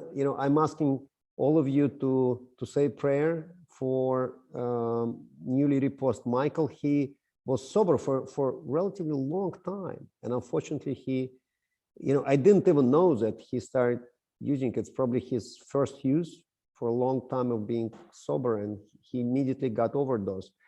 And he was the one who came to St. John Give Hope Foundation and started serving people. He offered his car. He moved soup. Then Ola, if you remember, it was man. We have his picture and his actually little video with him. Let me try to find him. He was amazingly open and nice to everyone. I saw him like twice briefly, but I know who you're talking about. Let me start sharing my screen. You remember him. He came. See this picture right here. On our Facebook. This man who is standing right here. That's Brother Michael. God rest his soul. He shared a lot of plans with me that he was a business owner, and he said that please pray for me to get a little better financially, and I will start helping your house with a very serious monthly support. And see, God was trying to help him out, but unfortunately this fight never ends. Yeah, I just want to add that it's very sad to hear, of course, but I just want to add, guys, after Ilya and Andre, I just want to say, just looking from, I'm also an AA member and an A member, just looking from the side a little bit, and the message that we want to convey to you guys, to the priests and the clergy and people that want to help out, that collaboration with AA and NA is essential. It's something that if you are doing something and you are helping people out on the street, it's an essential, should be an essential part of your program. Usually, honestly, usually AA meetings take place in churches, in basements of churches, of various churches. But rarely do the the leadership of the church have strong ties of collaboration. Usually, there's there's like a leasee landlord relationship. But if you were to collaborate more, then these cases like Brother Michael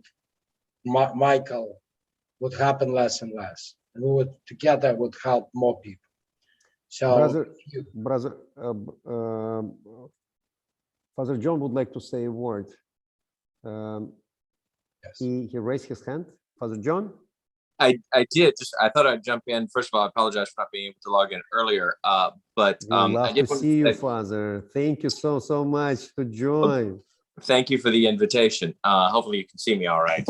I usually do it on my laptop, but I wanted to say that that the clergy are, because we've been talking about this, from my own experience, the clergy are beginning to understand the significance of not only AA and NA and the other 12-step groups, but the impact of addiction in general on our people, on our congregations. I'm part of a national group, the Orthodox Christian Association of Medicine, Religion, and Psychology, that's right now distributing a survey across all the Orthodox jurisdictions in the United States, Canada, and Mexico. It's looking at mental health overall and the mental wellness of our churches, but also including in that their awareness of addiction, their awareness of how addiction has impacted their lives, either directly or indirectly. So the National Assembly of Bishops here in the United States is much more in tune with this than admittedly they have been for a long time. So I think what you're going to start seeing in hopefully the next phase of this, after we get the data collected, is resources for parishes and communities where, for instance, things like 12-step groups, mental health services outside of the church, but sanctioned by the church, will be available to our people to help with some of these issues. So I think the bishops are starting to take a notice, and usually when the bishops do, the priests follow soon after. So hopefully that will help with some of the issues that you're addressing tonight. Thank you so much. And see, we would like to offer our, humble experience of St. John Give Hope Foundation for any parishes who would like to serve homeless, drug addicts and alcoholics, and mentally ill.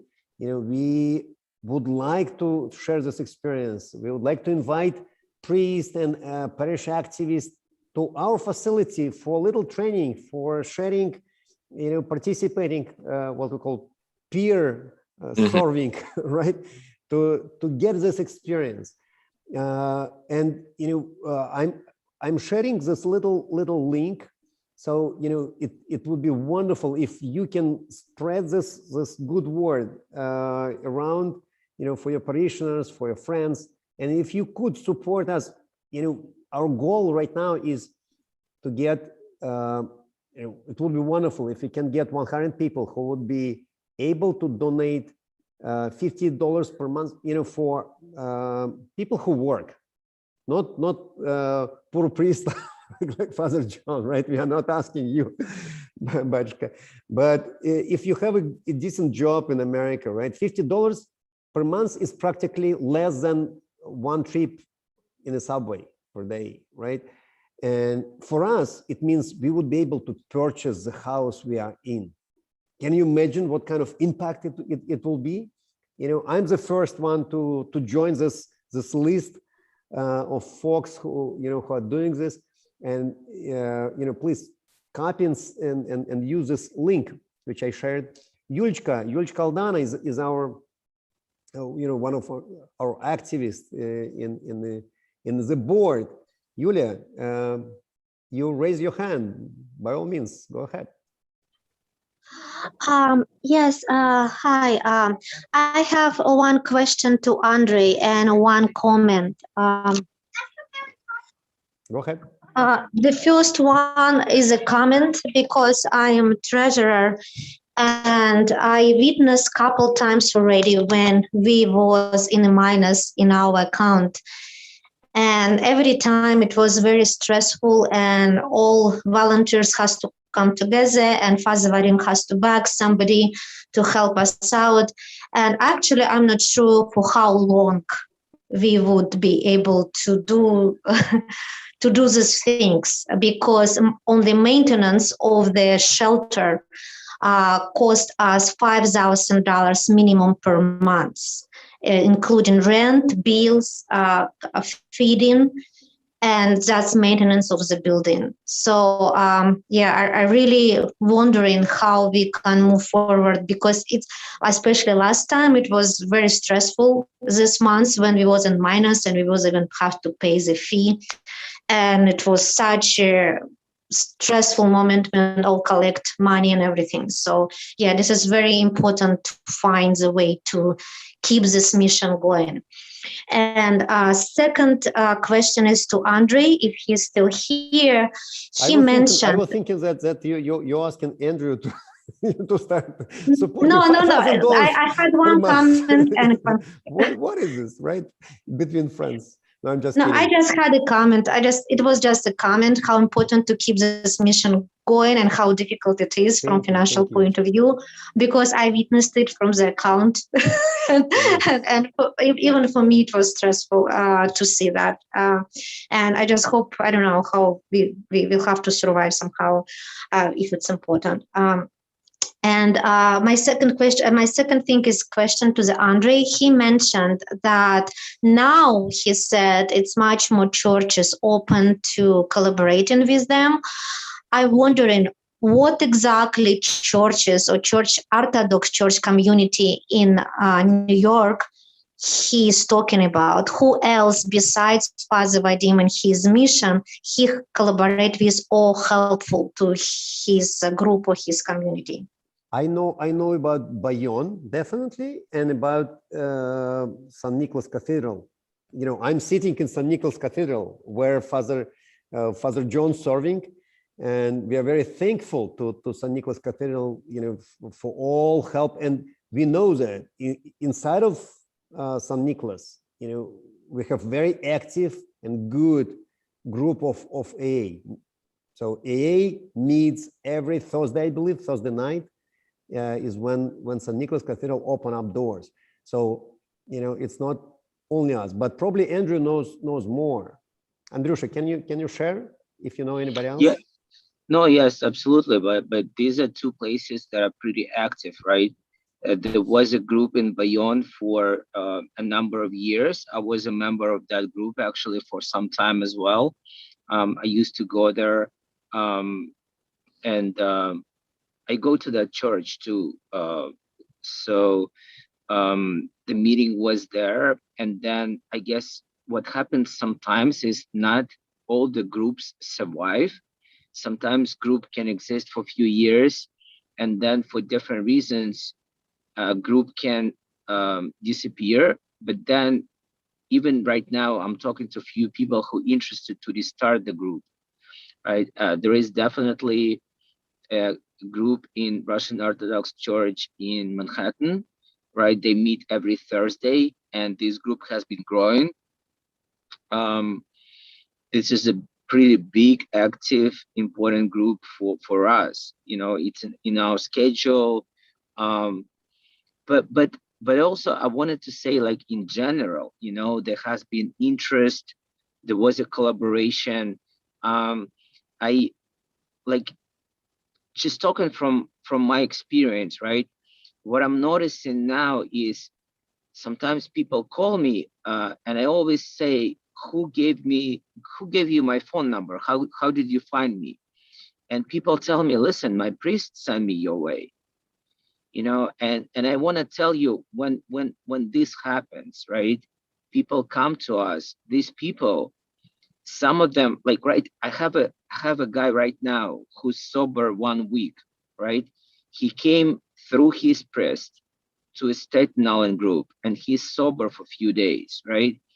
He has a chance now to be a member of the church, but also a sober member of the church. You know, that's what we can do. That's amazing. Thank you. That's awesome. Thank you, Andrews. Okay, yeah, I guess you know, we already spent a lot of time, and I really appreciate it. See, honestly, we didn't plan to do it for more than 1.5 hours. We were thinking that, you know, how can we get people engaged for so long? But now we can't stop. It's more than 2 hours that we, you know, and you know, people participated actively, engaging, and everything. So it's really amazing. I would like to pop one last question somehow. Okay, yeah, you know, whole Canada came to us through. See, we have whole Mexico with Father Kirill, and whole Canada with brother Nikita. Nikita, thank you so much for your help, and thank you for joining. Thank you, guys. Thank you so much. I just, you know, I witnessed a little bit the life of back in the day of the St. John's House for the Homeless, and I remember how tense things could be sometimes, you know, and I was always amazed that things got diffused quite nicely. But I wanted Father Vadim to speak a bit about conflict resolution, conflict management, when you deal with people who live, you know, in a house like this. Or, you know, I would love to tell you a couple of words. You know, I think probably next time we are planning to do this St. John webinars in a regular basis, every single land. So next land will be St. Peter and Paul. And, you know, if St. Nicholas Cathedral bless us again, we will get together here once again. We'll prepare probably better. You know, we'll have constant pros. We will work in the retrospective of this. And hopefully, you know, we'll choose one thing to get better. But what I can tell you, see, your exact question is, you know, can you rephrase your question a little bit, Nikita? I just would like to answer it precisely. You would like to know, generally speaking, about conflict management, or what I would like to offer on our next webinar? You know, yesterday we get together with Boris Chorny right here in this particular room in Trapezny of St. Nicholas Cathedral, and I offer the psychological game. I called it 4 Horsemen of Apocalypse by Professor John Gottman, and it was you know, very, very active. You know, I didn't even expect the whole group of youth club all of a sudden get up and start moving around and get excited, and you know, together with Father you know, Julian, you know, who's conducting and leading this group. So, you know, I believe we get some outcome out of it. So, you know, a little understanding of how to deal with conflicts. So in a couple of words, the question number one, which we all need to ask ourselves: can we recognize ourselves? It's a kind of self-awareness question. Can we recognize when we are jumping to this horseman of apocalypse? And by theory of Dr. John Gottman, there are 4 major horsemen, right? First one is negative criticism, not good, positive, you know, with love kind of criticism. No, you know, something negative. Another one is blaming somebody, right? Especially aggressive blaming. So that's like 2 aggressive and 2 depressive horsemen.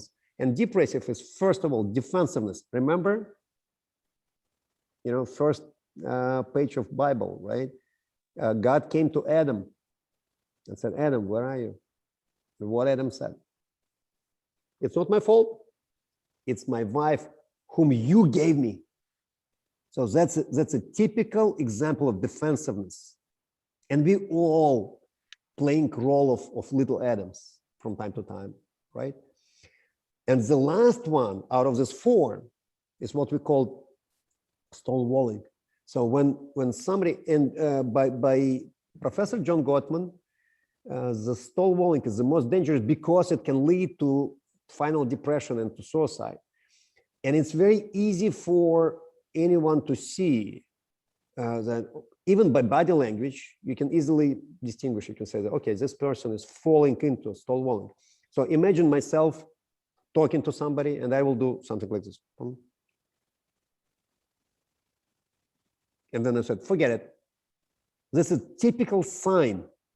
This is the beginning of jumping behind this wall.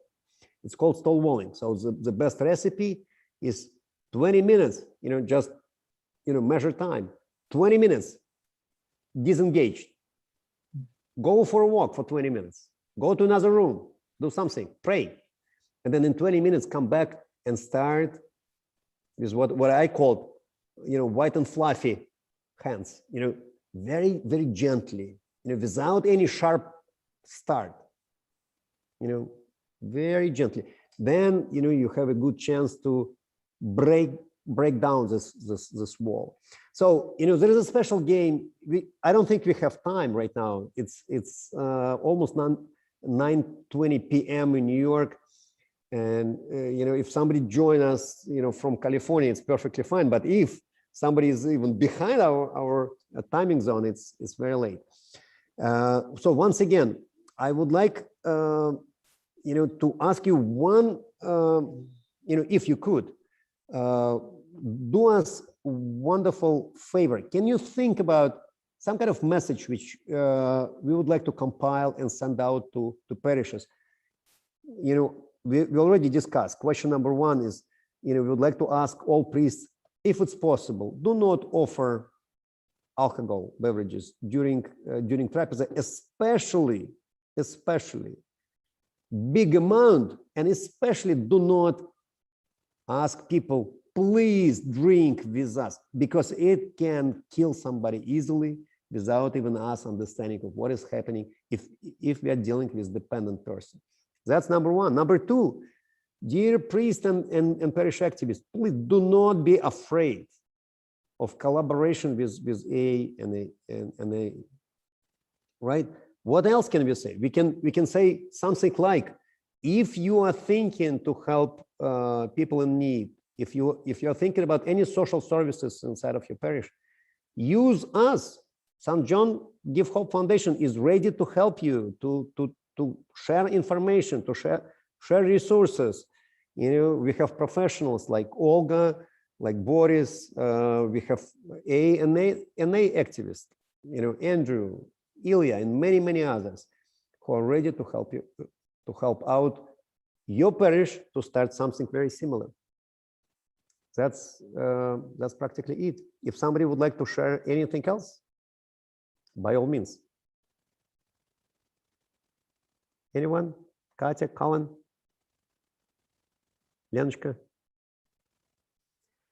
If that's it, we can ask priests. We have actually two priests. We were thinking that we will be without any priests at all. So I was chasing Father John, and saying that in the very last second, Father, help us out. All of a sudden, Father Kirill joined us, and then Father Michael was able to start even our session. And I apologize, Father John. I was trying to send you links in advance. Nothing happened. It's the first time. What we call, in Russian, so first pancake is always like a ball. Первый блин комом. That's what we are saying. But it's our first pancake. Hopefully, it's not complete ball. It's a little better.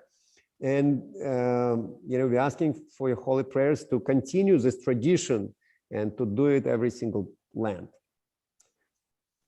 If it's okay, let us pray to the Lord. Lord, have mercy.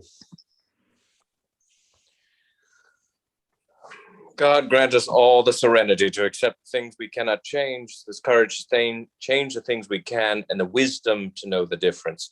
And may the blessing of Almighty God be upon you in the name of the Father, and of the Son, and of the Holy Spirit. And Amen. have a wonderful, blessed night. Amen. Thank you so much, Bachka. Really appreciate it. Thank you, guys. Thank you. Thank you. Thank Father you. Thank you Kirill, for love everybody. you. And, you know, please send us, you know, send our bow to all Mexican fellows. You know, we appreciate you participated, and whatever you're doing in Mexico is amazing. Thank you very Bacha. much. Thank you very much, Father Vadim, and all your team for everything you are doing. It's amazing. Thank you very much. Thank you very much. Bye-bye. Asking for whole prayers. Bye-bye. Bye.